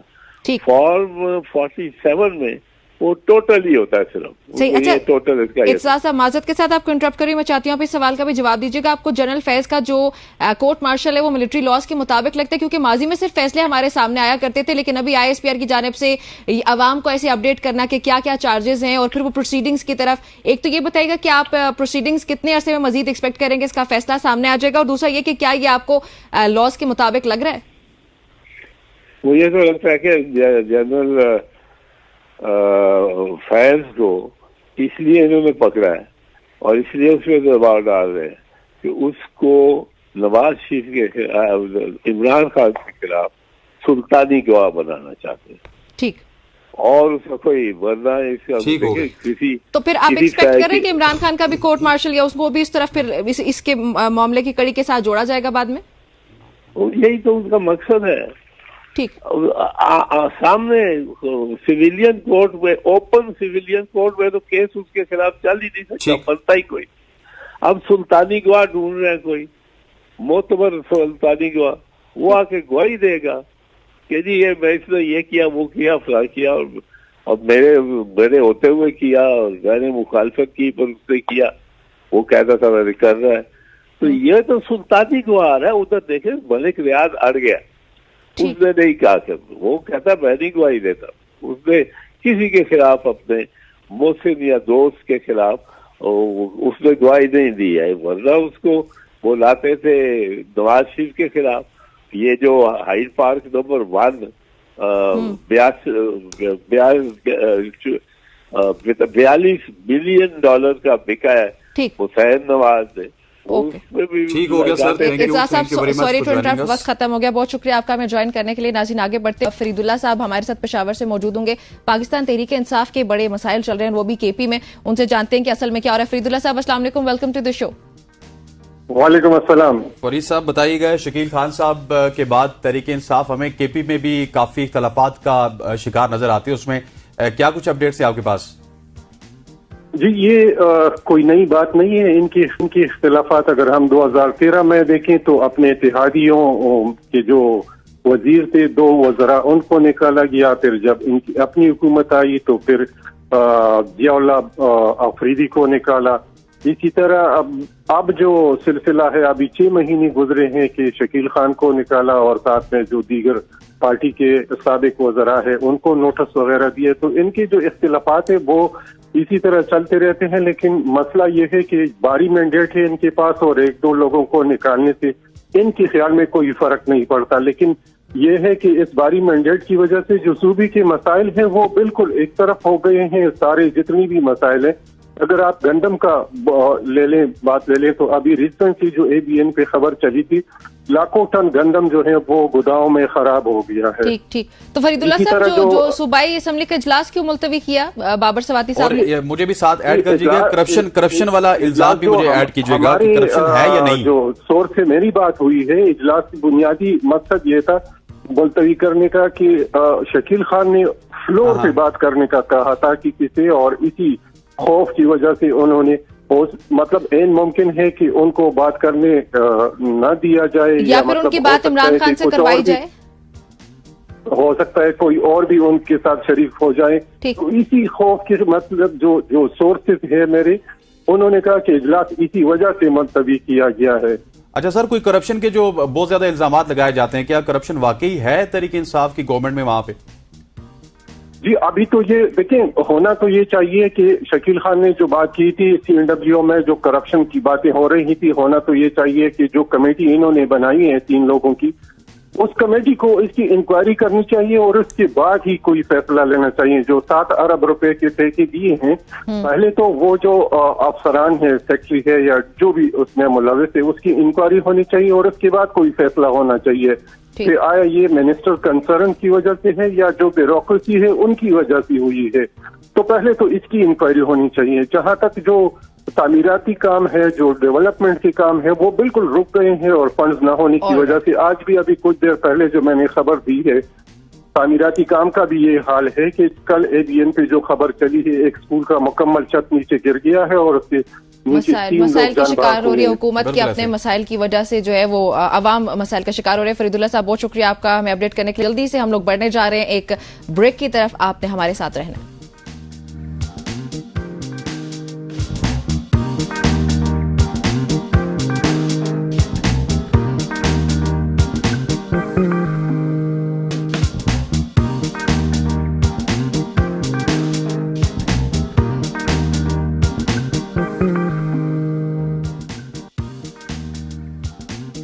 ठीक हो गए, आपने सुना। अच्छा, इस पे बातचीत करने के लिए इन स्टूडियो में ज्वाइन कर रहे हैं आईटी एक्सपर्ट्स नदीम यूसुफ हमारे साथ हैं और तुफैल शाह हमारे साथ हैं। खुशामदीद कहते हैं। नदीम, आपकी तरफ आती हूँ। पहले मैं सोच रही हूँ कि मैं अपना वीपीएन बंद कर लूँ, मेरा इंटरनेट काफी स्लो हो रहा है। तो ये वैसे मुझे समझ नहीं है कि शिजा फातिमा ने ये कौन सी डिस्कवरी की है, ये क्या इन्होंने बताया है, क्योंकि मेरे मुताबिक या कॉमन सेंस के मुताबिक इंटरनेट स्लो था तभी हमने वीपीएन डाउनलोड करके वीपीएन स्विच किया था। तो ये कौन सी साइंस नई आई है, प्लीज इसको एक्सप्लेन कीजिएगा। अच्छा, thank you so much Nimra. Shiza Fatima की जो स्टेटमेंट है ना, उससे मैं किसी हद तक इत्तेफाक करूंगा। देखें, पहली चीज़ तो हमें ये ऑलरेडी जो है एक्सेप्ट करनी चाहिए कि हमारे पाकिस्तान के अंदर जो इंटरनेट का इंफ्रास्ट्रक्चर है वो ऑलरेडी इतना डेवलप्ड नहीं है। तो दैट मीन्स कि अगर कोई भी नई चीज़ टेस्ट की जाएगी, ठीक है, तो ऑब्वियसली इशू आएंगे। हमारे साथ केबल्स के बहुत बार प्रॉब्लम्स आ चुकी है, ठीक है, मीडियम का इशू है। सेकेंड थिंग इज दिस कि जब भी आप ना बैंडविड्थ का कॉन्सेप्ट है, आप वीपीएन जैसे भी कनेक्ट करते हो, अगर आपके पेड वीपीएन नहीं है तो आपकी बैंडविड्थ कम हो जाती है। अब जब बैंडविड्थ कम होगी तो ऑब्वियसली प्रॉब्लम बनेगी। थर्ड थिंग जो आपका कंसर्न था, जिस पे आपने एक्चुअली क्वेश्चन रेज किया, दैट इज कि हमारे इंटरनेट के साथ ऑलरेडी प्रॉब्लम हुई तो हमने वीपीएन की तरफ शिफ्ट किया था। Yes, that's a problem. Firewall implementation इन्होंने स्टार्ट की, तो जब भी आप कोई नई चीज को इंप्लीमेंट करेंगे तो ऑब्वियसली वो कंटेंट को कुछ ना कुछ स्लो डाउन करेगा। और कंटेंट मॉडरेशन पाकिस्तान नहीं कर रहा, सिर्फ हर डेवलप्ड कंट्री से कंटेंट मॉडरेशन कर रहा है। So this is the reality. Moderation, आप ये चेक एंड बैलेंस की सेंस में कह रहे हैं? कंटेंट मॉडरेशन हर ऐप की, इवन फेसबुक, मेटा की अपनी कंटेंट मॉडरेशन होती है। टिकटॉक जो आप यूज करते हैं, इनके पास there are thousands of people जो कि एम्प्लॉयड है, जो कि कंटेंट मॉडरेट करते हैं खाली। और ये इंपॉर्टेंट चीज है, क्योंकि अगर आप कंटेंट मॉडरेट नहीं करेंगे, ऑब्वियसली चेक एंड बैलेंस है। तो पाकिस्तान भी ये चीज को टेस्ट कर रहा है, तो जब वो इंप्लीमेंटेशन हुई तो ऑब्वियसली चीजें स्लो डाउन होंगी इनिशियली। सो दैट आगे जाके बेहतर हो जाएगी। जी, ऑब्वियसली चीजें फर्स्ट इंप्लीमेंटेशन में, क्योंकि पाकिस्तानी अवाम को फर्स्ट टाइम एक चीज फील हुई है, ठीक है, तो वैसे इंटरनेट का जो स्पीड में मसला आता रहता है वो हम अक्सर फील करते रहते हैं। Exactly. नहीं, वो ऑब्वियसली वो पाकिस्तान के अंदर इंटरनेट। आपसे सवाल मेरा ये है कि हम ऑलरेडी अगर दुनिया में देखा जाए तो हम 125वें नंबर पे हैं इंटरनेट की जो रफ्तार है हमारे यहाँ, और इस फायरवॉल के बाद क्या हम और ज्यादा स्लो हो जाएंगे, या फिर जिस तरह नदीम साहब बता रहे हैं कि ग्रेजुअली चीजें इंप्रूव होना स्टार्ट हो जाएंगी?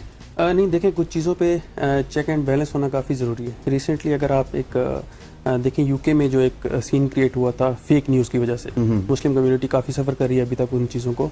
तो आई थिंक के स्टार्ट में कुछ चीज़ें इंप्लीमेंट करने की वजह से मे बी उसको डिप्लाई करने की वजह से स्पीड में इशू आ सकता है, but for time to time वो चीज़ इंक्रीज हो सकती है, इंप्रूव हो सकती है। तो आई थिंक इसको अगर डिप्लाई किया जाता है तो स्टार्ट में भी कोई इशू हो, बट फ्यूचर में वो चीज़ें। फायरवॉल की हुकूमत को फायदे क्या होंगे? फायरवॉल में अगेन वही चीज़ कि चेक एंड बैलेंस, कि कोई भी बंदा यानी सोशल मीडिया पे आ जाता है, अपनी मर्जी से कोई कंटेंट क्रिएट कर देता है और उसको जो है ना वहाँ पे डिस्प्ले कर देता है। उसको कोई पूछने वाला नहीं होता कि भाई आपने इसकी ऑथेंटिसिटी क्या है, कहाँ से ये चीज़ें देखी हैं, कहाँ से जनरेट की हैं। तो उस चीज़ को एनकाउंटर करने के लिए आई थिंक ये चीज़ की जा रही है। अच्छा, ये इसको रेगुलेशन कंसिडर करें हम लोग या फिर इसको बंदिश कंसिडर करें? रेगुलेशन पाकिस्तानी नेशन में थोड़ा सा अब देखा जाए, कोई भी चीज जब उन पे स्टार्ट में इम्पोज की जाती है तो वो बंदिश ही लगती है उनको, बट फॉर लॉन्ग टर्म उसके काफी ज्यादा बेनिफिट्स होते हैं। तो पॉलिटिकली यूज नहीं हो सकता ये? पॉलिटिकली यूज हो सकता है, डिपेंड करता है कि आप उस चीज को किस तरह से, हुकूमत किस तरह लेके, हुकूमत will have the authority, the government will have the authority. देखें, जो भी गवर्नमेंट में जो डिसीजंस होते हैं, जो लॉ एंड एनफोर्समेंट अथॉरिटीज होती हैं, वो कुछ ना कुछ फ्यूचर की प्रेडिक्शन करके उस चीज को इम्पोज कर रही होती हैं। अब डिपेंड अपॉन द नेशन कि वो उस चीज को ले किस तरह से रहे हैं। तो तमाम जो चीजें हैं उसको एनकाउंटर करके ही चीजें डिप्लाई की जाती हैं। तो डिपेंड करता है हमारे ऊपर हम किस तरह से लेते हैं। मुझे ये बताइएगा जी, माजरत के साथ वो इसी से रिलेटेड एक सवाल मैं नदीम की तरफ लेके आना चाहती हूँ। ये सारी बातें जो इस वक्त की हैं इन्होंने, वो बिल्कुल ठीक लगती हैं, लेकिन सेनेटर अफनान फॉर एग्जांपल वो ये कह रहे हैं कि $300 मिलियन का नुकसान आपके फ्रीलांसर्स को हो रहे हैं। तो आपको नहीं लगता कि गवर्नमेंट को जब कोई चीज, even if you are going to implement something, तो आप किसी इस स्ट्रेटेजी के साथ हैं कि आपकी आवाम सफर ना करें? ऑलरेडी हमारी इकोनॉमी बिल्कुल पंक्चर्ड है, उसके ऑन टॉप ऑफ दैट आपके जो फ्रीलांसर्स हैं वही एक जते बाहर से कोई पैसा आपके पास लेके आने के लिए, तो उनकी कमर में इस तरह से कर देना, ये तो फिर ज्यादा मसले वाली बात है। नहीं, ये बात आपने ठीक की है। आई एग्री विद दिस कि जब ये चीज़ इंप्लीमेंट की जा रही है हमारे फ्रीलांसर्स को बहुत इफेक्ट पड़ा है, इवन हमारी जो इकोनॉमी है उसको बड़ा इफेक्ट पड़ा है इस चीज़ का। लेकिन अच्छा, I am not pro one sided कि मैं सिर्फ ये बात करूँ कि firewall installation it's a good thing. I am in the middle, हमें बैलेंस मेंटेन जरूर करना चाहिए था, हमें कुछ ना कुछ इन्फॉर्म करना चाहिए था। ऑल्दो के फ्रीलांसर्स के पास भी ऑप्शन थे, ठीक है, फाइवर या अपवर्क से सब कुछ है, ये फॉर एग्जांपल आपका क्लाइंट है और आप आज सुबह उठ रहे हैं और आपका इंटरनेट काम नहीं कर रहा है, and you are losing your clients, तो ऐसे नहीं होना चाहिए, कोई अच्छी स्ट्रेटेजी के साथ आना चाहिए। ये बिल्कुल आप ठीक कह रही हैं। अच्छा, रूमर्स ऑलरेडी फैलाए हुए थे उन्होंने, but there should be a clear cut news कि हमने किस टाइम जो है इसकी एक्चुअली टेस्टिंग करनी है, ताकि जितना भी हमारा वो जिस तरह फ्रीलांसर्स हैं जो कि रिलाई ही इस इंटरनेट के ऊपर करते हैं, तो वो अपने एक सेफ साइड मेंटेन कर सकते हैं। ऑब्वियसली उनको इस वजह से बहुत सारा लॉस पड़ा है, और ये सिर्फ उनका लॉस नहीं हुआ, हमें फ्यूचर का ना लॉन्ग रन का बहुत ज्यादा नुकसान पड़ा है। ठीक है, अब फ्यूचर में इंटरनेट अब सेट हो जाएगा, लेकिन फ्रीलांसर मार्केट के अंदर हमारा फ्रीलांसर नहीं उठ पाएगा, क्योंकि अब दुनिया उसके ऊपर ट्रस्ट नहीं करेगी। एक दिन पाकिस्तान में ही हो रहा है, अगले दिन कुछ भी हो सकता है। तो ये अनसर्टेनिटीज की वजह से पाकिस्तान सफर कर रहा है। नदीम साहब, इस तरह करोड़ों डॉलर्स की बात की है निम्रा ने, इसी तरह वीपीएन को देखा जाए तो वो भी पैसे कमा रहे हैं सारी, क्योंकि एड्स यूज हो रही हैं। लेकिन मुझे ये बताइएगा कि एक आम पाकिस्तानी के ज़हन में ये है कि उसके अब गवर्नमेंट के पास कंट्रोल है कि वो कंटेंट को कंट्रोल कर सकते हैं। क्या ऐसा है, गवर्नमेंट किसी कंटेंट को हटा सकती है या फिर लगा सकती है? इसको किस तरह देखते हैं आप? हसनैन, कंटेंट हमेशा से कंट्रोल्ड है। अब नहीं, हमारी गवर्नमेंट कंट्रोल कर सकेगी? देखिए कंटेंट हमेशा से कंट्रोल है, वो तो डेफिनेटली कंट्रोल है। यस, अब जो गवर्नमेंट करती है वो आपके इंटरनेट सर्विस प्रोवाइडर्स को रिस्ट्रिक्ट कर सकती है। जिस तरह आपकी बैंडविड्थ कम होती है, जब बैंडविड्थ कम होगी तो आप कोई भी जो है ना वो इमेजेस, ऑडियो, वीडियो सेंड करेंगे, वो ट्रांसमिट ही नहीं कर पाएगा। एक चीज है रिस्ट्रिक्शंस देना, और एक चीज है मॉनिटर करना। और मॉनिटरिंग आपकी जो भी आप व्हाट्सएप यूज करते हैं, या व्हाट्सएप तो मॉनिटरिंग पे नहीं आएगा, फेसबुक आप यूज कर रहे हैं तो फेसबुक का मेटा खुद मॉनिटरिंग करता है, और इसके बहुत सारे डेवलप कंट्रीज के साथ वो तो मेटा खुद कर रहा है। हमारी गवर्नमेंट अब किस हद तक उसके पास, मैंने पहले भी सवाल पूछा था ना, अथॉरिटी कितनी आ जाएगी कि वो आपके कंटेंट को कंट्रोल कर सकते हैं? देखिए, जिस तरह आईटी जितनी डेवलप हो चुकी है ना, आईसाइट के हमारा कंटेंट मॉनिटर बहुत कम हो सकता है, हमारा कंटेंट रिस्ट्रिक्ट किया जा सकता है। मैं आपसे बात करने लगा, it should be monitored. Yes, मतलब स्पीड कम करके मॉनिटर किया जाएगा?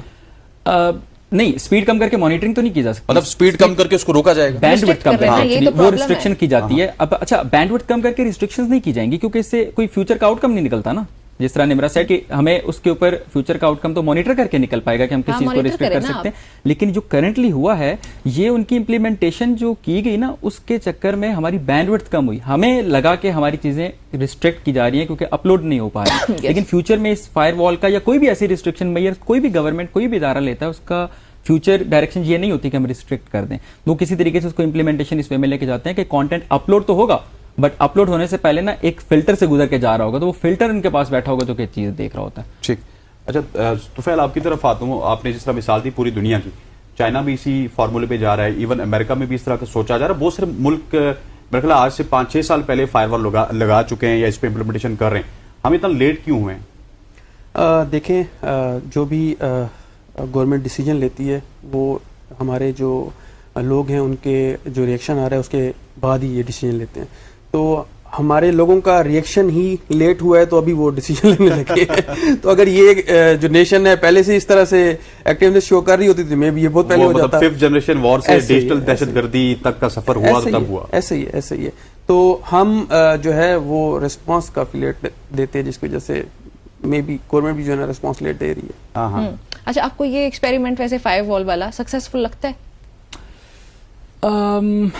अगर तो मैं कहूँ तो वैसे फॉर द टाइमिंग जो आपने बात की थी, सक्सेसफुल हो या ना हो, लेकिन इम्प्लीमेंटेशन करने का जो तरीका था ना, I am not with that कि आप एटलीस्ट जी, क्योंकि हमें एज अ नेशन इकोनॉमी बचानी पड़ती है। आप जो कर रहे हैं, हम जो कर रहे हैं, सब कुछ कर आके इकोनॉमी उठाते हैं, ठीक है, हमारा मुल्क उठता है, तो ये डायरेक्ट हिट कर रहे हैं उस चीज को। तो हर वो चीज जो आपको बेशक बेनिफिट देगी, लेकिन आपकी इकोनॉमी को हिट करती जा रही है, तो देखिए, आपको अपहज कर दी अगर किसी चीज ने, आपको पैरालाइज कर दी है, तो फिर उसके बाद दोबारा उसका ट्रीटमेंट करने की क्या ही जरूरत है? पहले ही हमें इतने बेचारे हम लोग, हमारी तो इकोनॉमी मरी पड़ी है।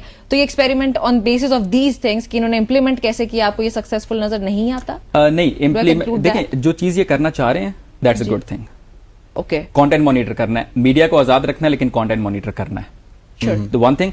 But the thing is this, कैसे मॉनिटर करना है, जिस पे इन्होंने टेस्टिंग की विदाउट प्रियोर नोटिस, ये चीज गलत थी।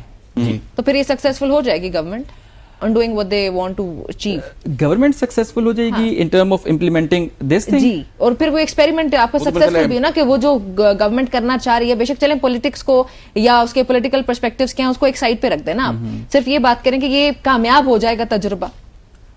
निम्रा, इसके बारे में तुम कुछ नहीं कमेंट कर सकते कि कामयाब होगा कि नहीं होगा, but what I can see is कि अगर उन्होंने एक बार टेस्टिंग की है तो वो इसको इतनी जल्दी तो हटाएंगे नहीं, तो ऑब्वियसली वो दोबारा हिट एंड ट्रायल करते रहेंगे इसको। ठीक है, मैं टेक्निकली पूछ रही थी वैसे कि टेक्निकली पॉसिबल है सक्सेसफुल? जी, टेक्निकली पॉसिबल है। नुकसान तो फिर आम आवाम को हो रहा है, ज़र मुबादला नहीं आ रहा, जिस तरह करोड़ डॉलर का नुकसान हो रहा है, ये नुकसान आगे बढ़ता हुआ आपको नजर आ रहा है? नहीं, उसमें फायरवॉल की इम्प्लीमेंटेशन में ये नहीं है कि आपका जो है ना नेट वो बिल्कुल ही अवाम के लिए बंद किया जा रहा है, तो उसमें आपका जस्ट कंटेंट नहीं हुआ, बंद तो हुआ ना, जस्ट वो हफ्ता डेढ़ हफ्ता जस्ट बंद हुआ, इम्प्लीमेंटेशन के लिए हुआ, बट फ्यूचर में इस तरह की आपको पॉसिबिलिटी नजर नहीं आएगी कि मे बी वो आवाम के लिए वो चीजें बिल्कुल ही ब्लॉक कर दें। फ्रीलांसर वैसे ही काम करेंगे, बाकी जो आईटी की इंडस्ट्री है वैसे ही चल रही होगी। उसमें ये है कि फ्यूचर में गवर्नमेंट ये कर सकती है कि अगर इस तरह की कोई इम्प्लीमेंटेशन करने लगे तो उसका अल्टरनेटिव दे आवाम को, तो उससे जो है ना आईटी रिलेटेड बिजनेस है मोस्टली जो हमारा जो फ्रीलांसिंग वाला जो तबका है वो थोड़ा सा मुतासिर हुआ है कि फाइवर में अगर आपका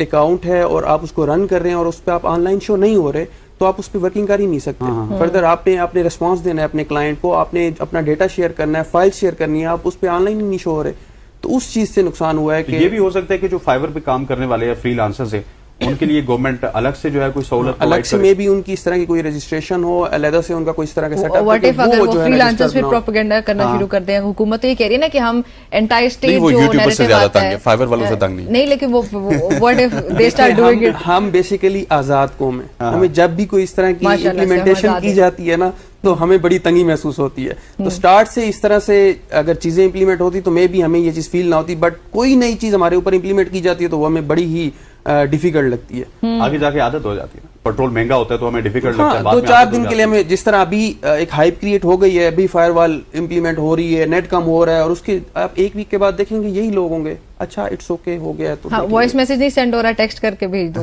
टाइप करके भेज दो, एसएमएस भेज दें, व्हाट्सएप काम नहीं कर रहा तो कोई और चीज यूज कर लें, तो वो हम उस चीज के आदी हो जाते हैं कुछ दिनों के बाद। चले ठीक है, वो बड़ी मुश्किल चीजों के आदी कर रही है हमें हुकूमत। तो ये वैसे बेसिकली मुझे समझाएगा technically again, not politically asking, कि ये होगा क्या कि जैसे अभी हम लोग सफर कर रहे हैं ना कि वॉइस मैसेज भेजते हैं वो सेंड नहीं होता, आपको मीडिया शेयर नहीं होता इन शॉर्ट। तो जब ये फायरवॉल वगैरह का एक्सपेरिमेंट कंप्लीट हो जाता है तो फिर भी ऐसा ही रहेगा या आप कंटेंट अपलोड होने के बाद उसको रिस्ट्रिक्ट कर दिया जाएगा, रिमूव कर दिया जाएगा? अच्छा निम्रा, इसके अंदर टेक्निकली इफ वी से तो एक डीप पैकेट इंस्पेक्शन का कॉन्सेप्ट आता है। ऑलराइट, जो भी हम चीज ट्रांसमिट कर रहे हैं ओवर द नेटवर्क, उसके लिए जो डाटा पैकेट्स आ रहे हैं वो पैकेट चेक किए जाते हैं, उसके अंदर का डाटा कंटेंट चेक किया जाता है और कंटेंट पूरा नहीं चेक किया जाता, कंटेंट जस्ट एक फिल्टर किया जाता है to specific keywords, specific tag lines. Alright, अच्छा, अब ये बहुत इजी सा कॉन्सेप्ट है, ठीक है, मतलब वो होगा, लेकिन एज आई सेड कि हमारा इंटरनेट का इंफ्रास्ट्रक्चर जो है ना वो ऑलरेडी पानी में डूबा हुआ है, ठीक है। अब हम अगर उसको हल्का सा भी छेड़ते हैं तो हमारे साथ ये हुआ है जो कुछ हो रहा था, ये होना नहीं चाहिए था, ठीक है। थोड़ा बहुत चीजों को स्लो हो जाना चाहिए था, इतना नहीं होना चाहिए था कि हमें हफ्ता 2 हफ्ता सफर करना पड़ गया। हमें आज भी सफर करना पड़ रहा है, आज भी आए अभी कॉल कर रहा था और हो ही नहीं रही, ठीक है। ये इंफ्रास्ट्रक्चर का प्रॉब्लम है। द प्रॉब्लम इज दिस कि हमें हमारा ना हमारी फाउंडेशन अभी तक उतनी थी नहीं जितना बड़ा हमने कदम उठाया, ऊपर से शार्क आ जाती है अक्सर, वो तो आपको पता है एग्जिस्ट करती है। मतलब फिर क्या हुआ? तो वो जो डीप पैकेट इंस्पेक्शन का कॉन्सेप्ट है ना वो इजी है, लेकिन हमारा इंफ्रास्ट्रक्चर नहीं चलता तो हमें प्रॉब्लम आ जाती है। अब जो बात है ना कि फ्यूचर में चलेगा कैसे, लेट्स से हमारा इंफ्रास्ट्रक्चर सेट है, ठीक है, और ये कैसे काम कर रहा है, आपको लेटेंसी और लैग नहीं फील होगा। आप वही इमेज भेज रहे हैं जैसे आप भेज रहे हैं वैसे ही जाएगी, लेकिन वो सिस्टम ऑटोमेटेड होंगे। Coming toward that AI part, ये ह्यूमन इन्वॉल्वमेंट रिमूव कर दी जाती है। यहाँ पे ह्यूमन बैठ के फिल्टर नहीं देगा, ऑटोमेटेड वो खुद ही उसको फिगर आउट कर लेगा। मतलब आपके कहने का आसान मतलब ये है कि हमारा इंफ्रास्ट्रक्चर अच्छा नहीं था, नेट की स्पीड ऑलरेडी तेज नहीं थी, इस वजह से स्लोनेस आई है। अगर नेट ठीक होता तो फायरवॉल लगते हुए भी स्लोनेस ना आती। मुख्तलिफ बात कर रहे हैं वैसे, नहीं यही बात है ना, नहीं ऐसे ही अगर हमारा इंफ्रास्ट्रक्चर सेट होता ना, हाँ तो ये शायद इतना मसला ना, हमें इतना प्रॉब्लम नहीं था, इंफ्रास्ट्रक्चर की वजह से आई है, ठीक हो गया सर। अच्छा सर, आगे तुफैल साहब ये बताइएगा कि ये अगर इंफ्रास्ट्रक्चर स्ट्रांग हो जाए तो फायरवॉल को कोई ज्यादा मसला नहीं होगा, जिस तरह आप भी एग्री करते हैं? हाँ, कोई इशू नहीं होगा उसमें, जस्ट यही होगा कि आप जो कंटेंट अपलोड कर रहे हैं उस पर चेक एंड बैलेंस होगा, अदरवाइज आपको तो स्पीड का इशू तो कोई इस तरह का नहीं होगा। ठीक हो गया। चले Hasnain, I wanted to add one thing. जी, आपने टिकटॉक को चेक किया, टिकटॉक पे कितना फ्लुएंट कंटेंट आ रहा होता है? एग्जैक्टली, टिकटॉक के पीछे कंटेंट मॉडरेशन लगी हुई है। अच्छा, सारा फिल्टर उसके ऊपर चल रहा है, इतना रिच कंटेंट होने के बावजूद भी। जी, और ये क्यों लगाया गया? क्योंकि वो इतना आजाद है, क्योंकि हर दूसरे बंदे के हाथ में टिकटॉक चल रही होती है, तो वो कंटेंट चेक कर रहे होते हैं, ठीक है, क्योंकि डार्क वेब के साथ बड़े कॉन्सेप्ट रिलेट कर जाते हैं, तो वो कंटेंट चेक करते हैं। टिकटॉक पे आपको कभी फील हुआ नथिंग। उनका इंफ्रास्ट्रक्चर स्ट्रांग है, China is working behind that. ठीक, मतलब यहाँ पे एप्स का इंफ्रास्ट्रक्चर भी मैटर करता है। सच अ गुड पॉइंट हियर। जो चाइना या चाइना के जो इंफ्रास्ट्रक्चर आपके पास जो टिकटॉक है ना, उसके सर्वर्स लगे हुए हैं ना, हाँ वो चाइना, वो सर्वर्स वो एक्चुअली इंफ्रास्ट्रक्चर आपका। सही सही Yes, got yes, it, yes, चलें। Thank you, very nice point. बहुत शुक्रिया आपका Thank you, Tufail sir. Nadeem, आपका Thank you, बहुत thank you so शुक्रिया ज्वाइन करने के लिए। नाज़रीन, गुफ्तगू आपने सुनी, यहाँ पे वक्त हुआ चाहते हैं ब्रेक शामिल करने का। ब्रेक लेते हैं, लेकिन आपने हमारे साथ ही रहना है।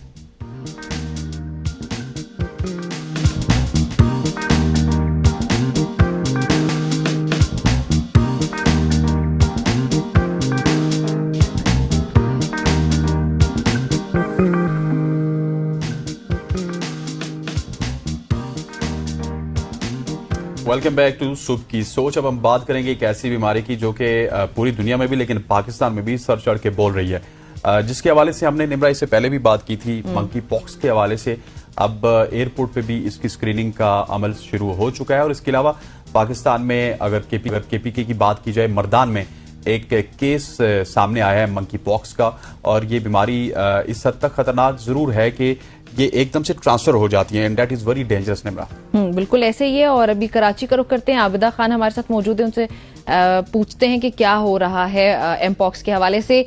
आबिदा, अस्सलाम वालेकुम। सलाम। बताइएगा, एमपॉक्स के खुदा ना ख्वास्ता क्या अपडेट्स हैं, क्या रिपोर्ट्स हैं आपके पास? सिंध में जो मंकी पॉक्स के हवाले से अपडेट है, अभी तक सिंध में जो है इस तरह का कोई केस जो है वो सामने नहीं आया। तर्जमान के हवाले से यही बात बताई जा रही है।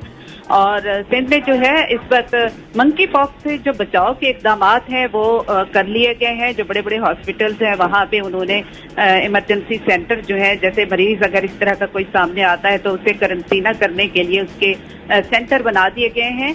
और जो माहिरीन है वो एहतियाती तदाबीर का मशवरा दे रहे हैं। इसके अलावा जो एयरपोर्ट्स हैं वहाँ पर भी स्क्रीनिंग और जो मेडिकल सेंटर हैं, डॉक्टर्स हैं, वो उनकी मुकम्मल जो है स्क्रीनिंग की जाएगी, चेकअप किया जाएगा। इस हवाले से भी वहाँ पर सेंटर जो है वो कायम कर दिए गए हैं। और यही कहना है कि जो मुश्तबा मरीज हो जो सामने आए तो उसको फौरन जो है महकमा सेहत का यही कहना है सिंध का कि मुश्तबा मरीज अगर कोई फौरी सामने आता है तो उसे फौरन जो है करंटीना किया जाए।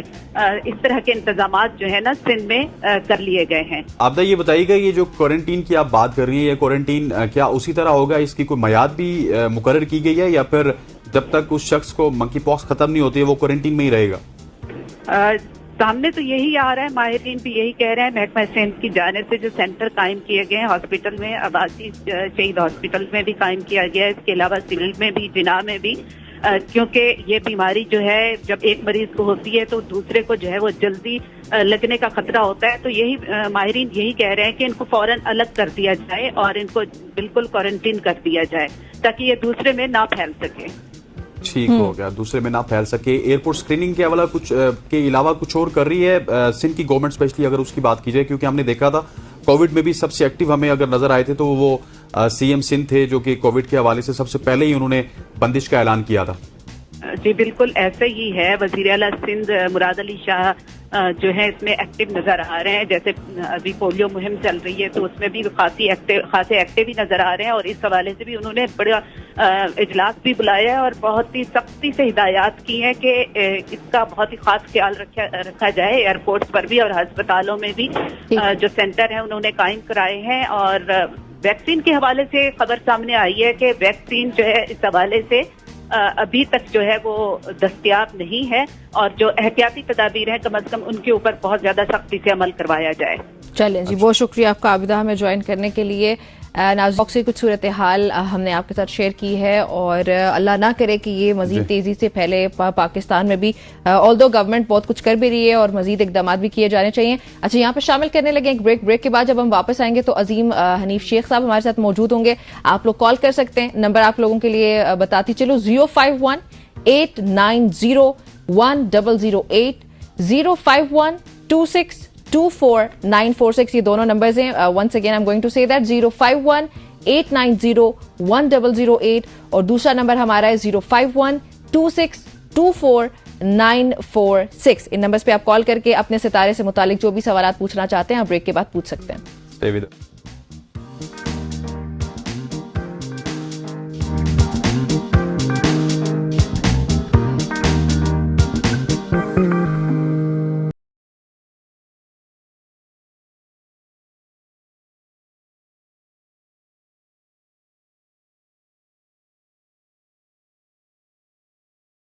वेलकम बैक टू सुख की सोच। अब हम बात करेंगे आप सबके फेवरेट सेगमेंट की और हमारे भी फेवरेट सेगमेंट की, जिसमें हम सितारों के हवाले से बात करेंगे। सितारे क्या कहते हैं, आने वाला कल कैसा होगा, आने वाला हफ्ता कैसा होगा। और हमारे साथ आपकी जानी पहचानी शख्सियत, हमारे ही फेवरेट जनाब अजीम हनीफ शेख साहब मौजूद हैं। शेख साहब, आपको खुशामदीद कहते हैं। Thank you very much for joining अस। और शेख साहब से आप थोड़ी देर में आपको नंबर भी नीचे आ जाएंगे, उन पे आप कॉल भी कर सकते हैं। लेकिन पहले हम शेख साहब से पूछना चाहेंगे कि जो 12 बुर्ज हैं, 12 सितारे, उनका क्या हाल है। शेख साहब, स्टार्टिंग में एरीज से स्टार्ट करते हैं और अपना हालचाल भी बता दीजिएगा हमें।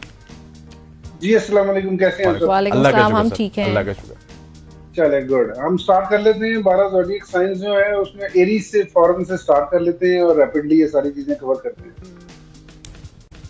जी एरीज से स्टार्ट करते हैं। जी, एरीज से स्टार्ट करते हैं। एरीज के लिए इस वक्त अच्छा वीक है, अच्छा वीक स्टार्ट हो चुका है। फाइनेंसेस बेहतर हो सकते हैं, शॉर्ट ट्रेवल हो सकता है, चीजें बेहतर हैं। अच्छा, फेवर्स मिल सकती है फ्रेंड से, जो आपके दोस्त हैं, आपके फेवर्स कर सकते हैं। फाइनेंशियल मैटर्स में मॉरल सपोर्ट दे सकते हैं। काफी सारी चीजें बेहतर है इस हफ्ते में। थोड़ा सा मगर ख्याल करना पड़ेगा, थोड़े से हेल्थ इश्यूज का अपना थोड़ा ख्याल करना पड़ेगा। कोई आपको स्टमक से रिलेटेड या ऐसी कुछ चीजें प्रॉब्लम दे सकती है, अगर एहतियात करेंगे तो इंशाल्लाह नहीं होंगी।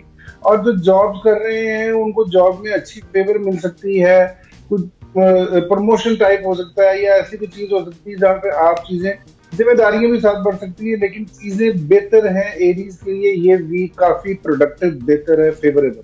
चलें, दैट्स वेरी नाइस। टॉरेंस का ये हफ्ता कैसा रहेगा?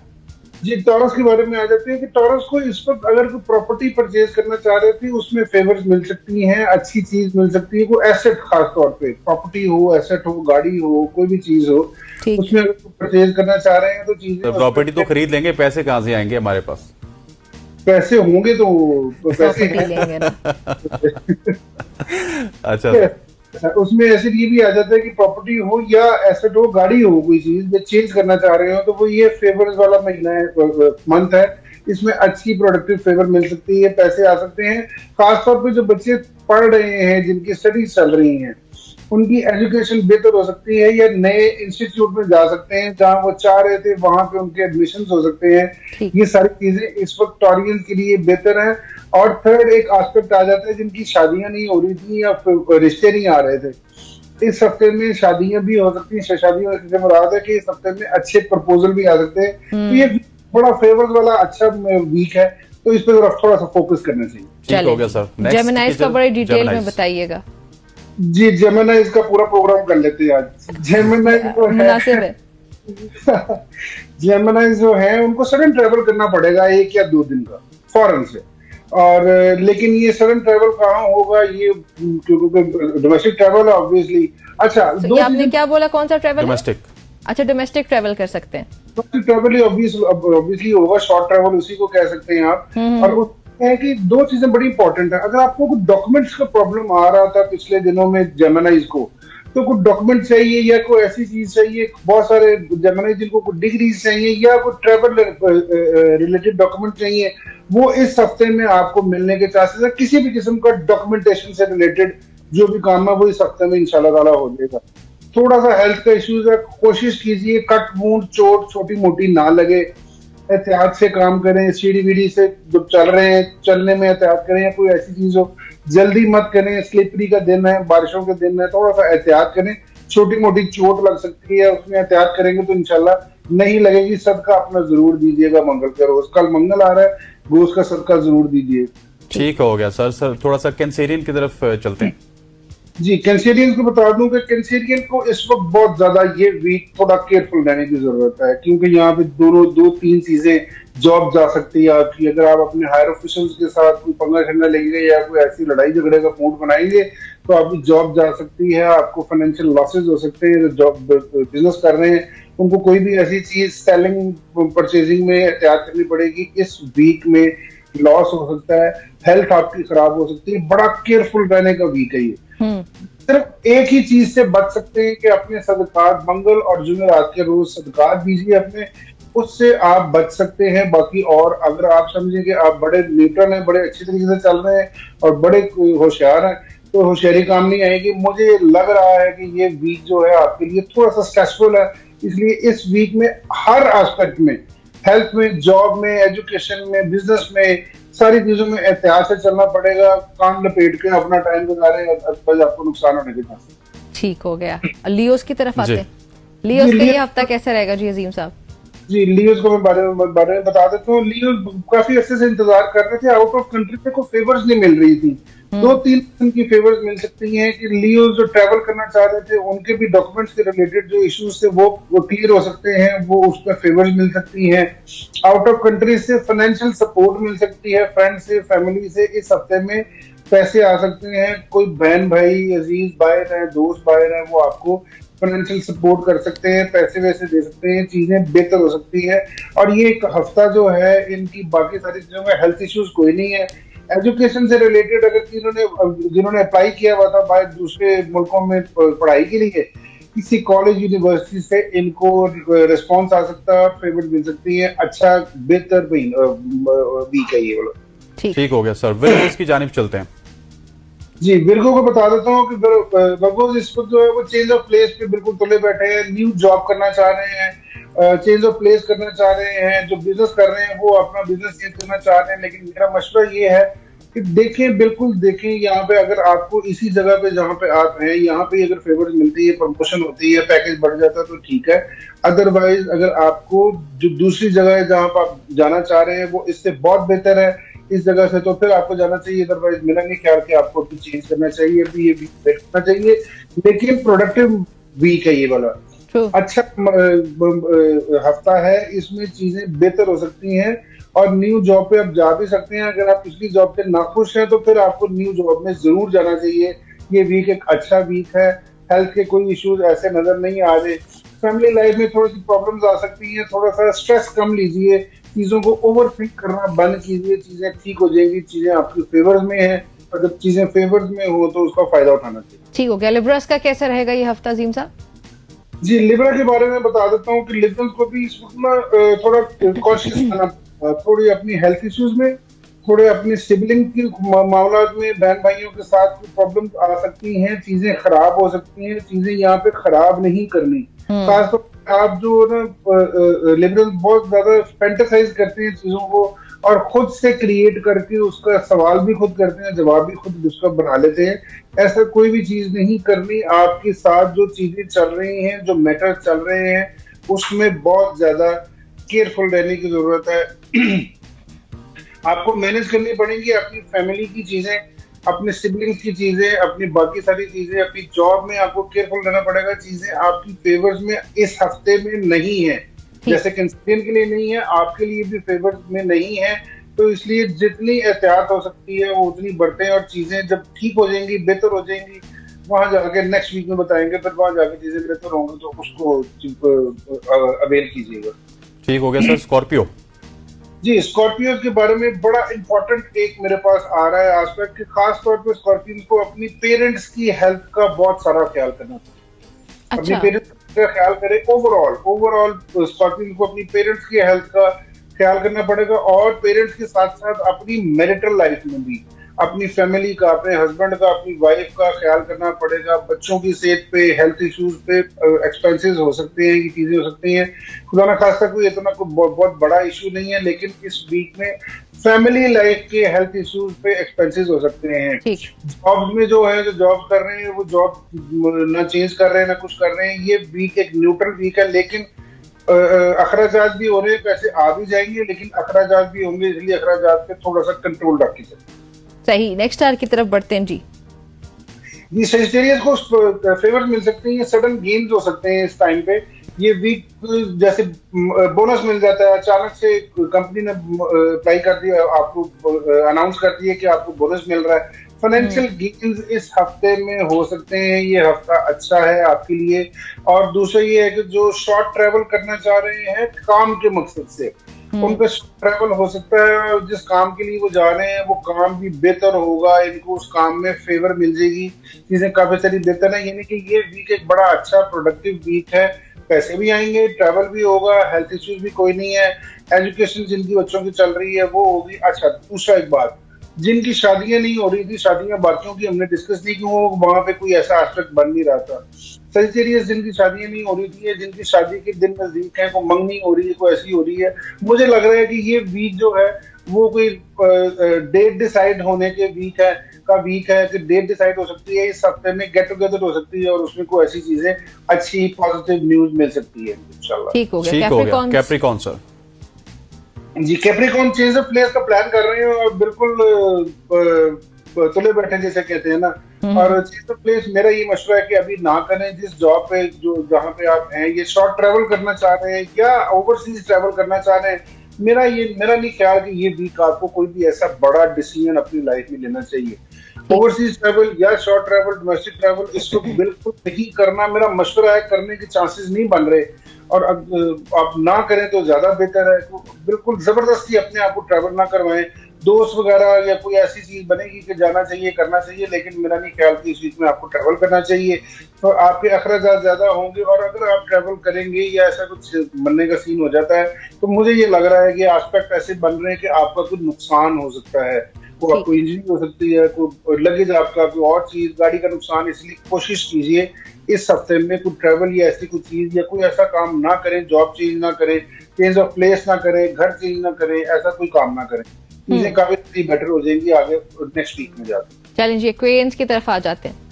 जी, एक्वेरियंस जो है वो न्यू वेंचर स्टार्ट कर रहे हैं और इनको करना चाहिए। जैसे मैंने कैप्रिकॉन को कहा कि नहीं करना चाहिए, इनको करना चाहिए। जॉब चेंज करनी चाहिए, नया बिजनेस स्टार्ट करना चाहिए, नई जगह पे इन्वेस्टमेंट करनी चाहिए, क्योंकि ये वीक बहुत ज्यादा प्रोडक्टिव है इनके लिए। यहाँ पे फाइनेंशियल कंसर्न्स जो है वो काफी सारे इनके बेहतर हो रहे हैं, लेकिन इतनी ज्यादा चेंजेस नहीं आएगी। खासतौर पर थर्सडे फ्राइडे जहाँ पे आएगा वहाँ आगे चीजें काफी सारी बेटर होंगी। तो इसलिए 2-3 दिन पहले अपनी वर्किंग करें और फ्राइडे और सैटरडे को जाके अपने डिसीजंस लें जो भी लेने। ठीक। स्पाइसेस लास्ट स्पाइसेस है जी। स्पाइसेस जो है वो इसको बड़े न्यूट्रल चल रहे हैं। इनको फैमिली सपोर्ट मिल सकती है, गेट टुगेदर हो सकती है फ्रेंड्स के साथ, बाकी सारी चीजें, ये सारी चीजें हो सकती हैं। कोई जॉब चेंज नहीं हो रहा अभी। जिनकी शादियां नहीं हो रही वो और थोड़ा इंतजार करेंगे, बाकियों की भी नहीं हो रही।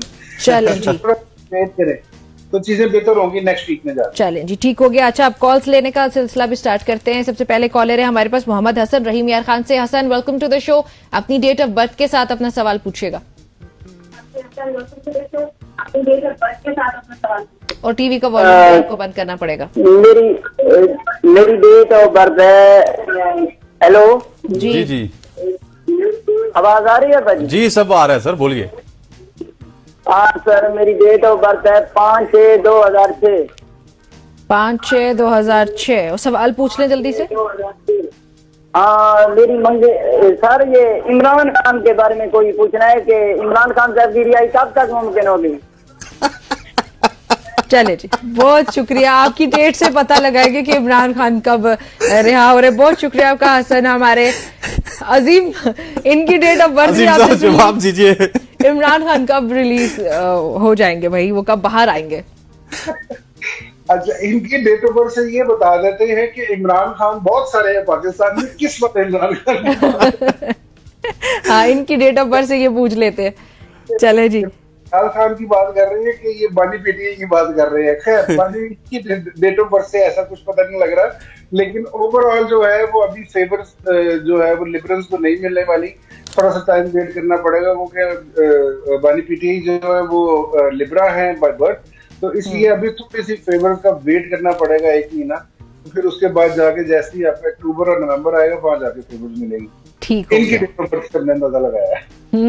इनकी डेट ऑफ बर्थ से हम पता लगा रहे हैं भाई। मतलब सोचा नहीं था कि मोहम्मद हसन रहीम यार खान से हमें कॉल करेंगे और अपनी डेट ऑफ बर्थ बताएंगे और पूछेंगे कि इमरान खान कब बाहर आ रहे हैं। आप सबने हमें कॉल कर दिया, लेकिन अपनी डेट ऑफ बर्थ बता के आपने अपने sensible हवाले से question पूछना है, पूछें, अपने please, हवाले जो से आपके पूछना है, आपकी मुताल्लिक हो। एजुकेशन के हवाले से, अपनी सेहत के हवाले से, अपने फ्यूचर प्लान्स के हवाले से आप पूछ सकते हैं। आपकी कुछ जॉब नहीं हो रही उसके हवाले से। इसी हवाले से हमारे साथ मौजूद हैं सैयद जुल्फिकार नकवी साहब। जी नकवी साहब, सबसे पहले अपनी डेट ऑफ बर्थ बताइएगा और अपना सवाल पूछिएगा। हाँ जी, अपनी बस कारोबार के बारे में पूछना था। कारोबार नहीं है, काम नहीं है, ठप है। डेट ऑफ बर्थ क्या है साहब? Sir date of birth 1 minute, एक ये सर जी जी हमारे पास सर मुख्तसर वक्त है, प्लीज अगर डेट ऑफ बर्थ आप लोग प्लीज अपनी पहले देख के और टीवी का वॉल्यूम बंद करके हमें कॉल कर सकते हैं। जी हो गया। जी सर बताइए बताइए। पास लिख लें। जी जी बताइए। 2/5/1976। 2/5/1976। 2/5 जी 2/5/1976। ठीक सर आपको जवाब मिल जाता है। ठीक हो गया। 2/5/1976 सर ये टॉरियंस ही बनते हैं मेरे हिसाब से। हाँ जी, इस पे इनका कारोबार कहते नहीं है, टॉरियन है और टॉरस वालों को इस चीज में फेवर मिल सकती है। कोशिश करें कि जो आप काम कर रहे हैं वहां पे अपनी जगह चेंज कर लें, या जगह चेंज कर सकते हैं और जो है वो सफर कर सकते हैं। जगह चेंज, हमेशा चेंज ऑफ प्लेस वो है, वो जो हिजरत है, हाँ जी हिजरत जो है वो उसमें बरकत होती है। तो वो हिजरत करेंगे, चेंज ऑफ प्लेस करेंगे, चीजें ठीक हो जाएंगी। अपने काम से हट के कोई और काम भी स्टार्ट कर सकते हैं। नए, जैसे बताया कि नया बिजनेस, नया कारोबार स्टार्ट कर सकते हैं। इनको किसी नई चीज की तरफ जानी चाहिए, जैसे कहा जाता है कि हिजरत में बरकत होती है, तो जुल्फिकार साहब आप उसकी तरफ जा सकते हैं। अच्छा, एजाज साहब हमारे साथ मौजूद हैं आजाद कश्मीर से। एजाज साहब प्लीज अपनी डेट ऑफ बर्थ के साथ अपना सवाल पूछिएगा।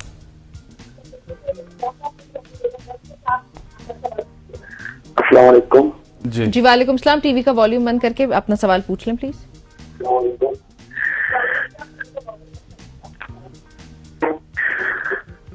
मेरा नाम इजाज अहमद है, मेरी डेट ऑफ बर्थ है 1/1/1988।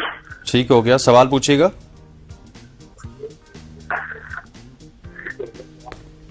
काफी टाइम से मैं बाहर जाने की कोशिश कर रहा हूँ, लेकिन कोई ठीक हो गया, वीजा शीजा नहीं लगा। ठीक हो गया सर। 1/1/1988 बाहर जाना चाहते हैं, वीजा नहीं हो रहा। बताइएगा। अच्छा, मजे की बात ये है कि हमारे यहाँ पे ना ये बड़ा कंफ्यूजन है डेट ऑफ बर्थ के बारे में। हमारे जब भी आप देखते हैं तो एक जो है वो बहुत सारे, तकरीबन कोई जब ये आती है ना डेट ऑफ बर्थ को 300-400 बंदे की होती है। अगर ये कैप्रिकॉर्न ही है और एक ही इनकी डेट ऑफ बर्थ है तो अभी बाहर जाने का इनका कोई सीन नहीं है। कम से कम 6 महीने इनको वेट करना पड़ेगा। जैसे ही जनवरी फरवरी इनका अपना मंथ जो आएगा, बर्थ मंथ आएगा, वहां जाके चांसेस बनेंगे ट्रैवल के। लेकिन ये अगर ये स्किल्ड है तो कोशिश करें कि उसी फील्ड में जाएं जो ये काम कर रहे हैं।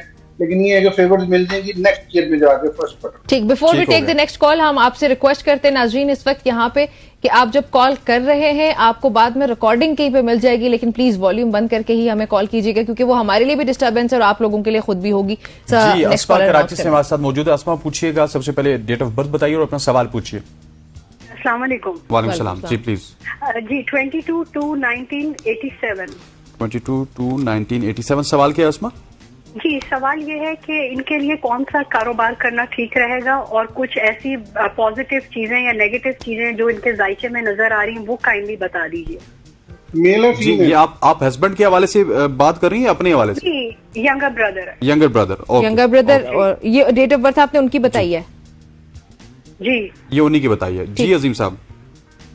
जैसे मैं पहले पाइसेस के बारे में बता रहा था, ये पाइसेस में आ जाते हैं, बिल्कुल एक्वेरियस के लास्ट स्टेज पे आ जाते हैं। मैं जैसे पहले बता रहा था ज़ोडिएक सिग्न की सिबलिंग्स की तरफ से सपोर्ट मिल सकती है। अब देखें ना, बहन अपने भाई के बारे में पूछ रही है और ये फिक्र मिल सकती है इनको। यहाँ पे जाके इनको चाहिए कि अगर ये काम, इनको कोई हुनर आता है जी, तो हुनर को यूज करते हुए ये बाहर जा सकते हैं। खासतौर पर मिडिल ईस्ट वाला जो एरिया है वो वाला एरिया इनके लिए बेटर है। खास जो एक बड़ी इंपॉर्टेंट चीज है, थोड़े एरोगेंट हैं, गुस्से के बहुत ज्यादा तेज हैं। थोड़ा गुस्सा अपना कम करें, थोड़ा कोशिश करें दुरूद शरीफ की तरफ आए, कोई पढ़ाई की तरफ आए, किसी बुजुर्ग से पूछ लें। लेकिन ये है कि कोशिश करें अपना एरोगेंस लेवल जो है उसको कम करें और चीजों को अपने मुताबिक मत चलाएं। जैसे चीजें चल रही हैं, जैसे बड़े कहते हैं या जैसे हायर ऑफिशियल्स कहते हैं, वैसे करने की जरूरत है। ट्रैवल कर सकते हैं यूएई वाली साइड पे, वेस्ट वाली साइड जो पाकिस्तान पे, वहां जाके ट्रैवल कर सकते हैं। कोई जो हुनर आता है उसको यूज करें और चीजें ठीक हो जाएंगी। लेकिन अपने गुस्से को कंट्रोल करते हुए ये ट्रैवल कर सकते हैं और दुरूद शरीफ वगैरह बताइए। अच्छा, मोहम्मद बशीर है हमारे साथ भेरा से। बशीर साहब अस्सलाम वालेकुम, welcome to the show. Please अपना सवाल बताइए। वालेकुम अस्सलाम व रहमतुल्लाह। सर अपनी डेट ऑफ बर्थ और अपना सवाल बताइएगा। 1973। 1973 तारीख प्लीज और महीना? 10 दूसरा महीना। 10 और फरवरी, ठीक है, 10 फरवरी 1973। सवाल पूछिएगा। सवाल क्या है आपका बशीर साहब? मैं अपने किस्मत के बारे में पूछना चाह रहा था कि मेरा इस वक्त का हाल क्या चल रहा है। सर इनका हाल बता दें, क्या हाल चल रहा है बशीर अजीम साहब? इनका हाल बताइएगा। आपका हाल बिल्कुल ठीक चल रहा है। आप इस वक्त फैमिली के साथ बैठे हुए हैं और बच्चों की आवाजें भी आ रही हैं, तो इसलिए हाल ठीक ही है। तो आपके बच्चे भी आपके सपोर्टिव है, आपके साथ हैं, तो इसलिए कोई ऐसा बुरा हाल नहीं है। अल्हम्दुलिल्लाह चीजें काफी सारी ठीक हैं। थोड़ा सा अपनी चीजें जो है उसको मजीद बेहतर कर लें, कारोबार आपका बेहतर हो सकता है, और अपने काम पे फोकस रखिए, चीजें बेहतर हो जाएंगी आपके लिए। चलें, ठीक हो गया। अच्छा, मोहम्मद इस्लाम साहब हमारे साथ मौजूद है साहिवाल से। इस्लाम साहब अपनी डेट ऑफ बर्थ बताइएगा और अपना सवाल पूछिएगा। लाइन ड्रॉप हो गई। चलें जी, हम नेक्स्ट कॉलर को भी। इस्लामाबाद में कॉल नहीं लग सकी। अच्छा, ये अजीम साहब जो पिछले सवाल का जवाब दे रहे थे, मुझे लगता है कि आप फल्कियात के अलावा हमारे नफ्सियात भी हैं। क्या आप बच्चों के साथ हैं? जी, आप भी बहुत अच्छे होस्ट हैं, निम्रा भी बहुत अच्छी होस्ट हैं। मैंने भी काफी अर्सा पहले जो है वो होस्टिंग भी की हुई है, और हमें इन चीजों का बहुत सारा ख्याल रखना। बिल्कुल ऐसे ही। अच्छा जी, फहीमुल्लाह करक प्लीज अपना वॉल्यूम टीवी का बंद करके और फिर उसके बाद अपनी डेट ऑफ बर्थ के साथ सवाल पूछ लें। फहीम साहब वॉल्यूम बिल्कुल बंद है। 4490 441990। सवाल है कि मेरे 2 बच्चे हैं, अभी एक बेटी की कोशिश कर रहे हैं, बेटी नहीं हो रही है, अल्लाह एक बेटी दे दे, इसकी ट्राई कर रहे हैं, काफी अरसा हो गया। जी शेख साहब सवाल सुन चुके आप?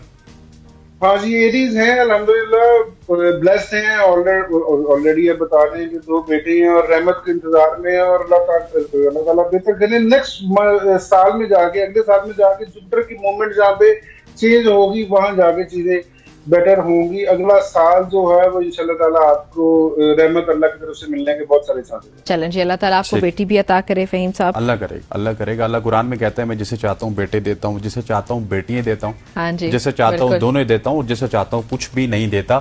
शेख साहब thank you very much for joining us. खवातीन व हज़रात, अजीम शेख साहब हमारे साथ हर मंडे को हमारे साथ मौजूद होते हैं और आपके सवालात का जवाब देते हैं। और आज के प्रोग्राम से इतना ही, वक्त खत्म हुआ चाहता है, और इंशाल्लाह कल आपसे फिर मुलाकात होगी। तब तक के लिए अल्लाह हाफ़िज़।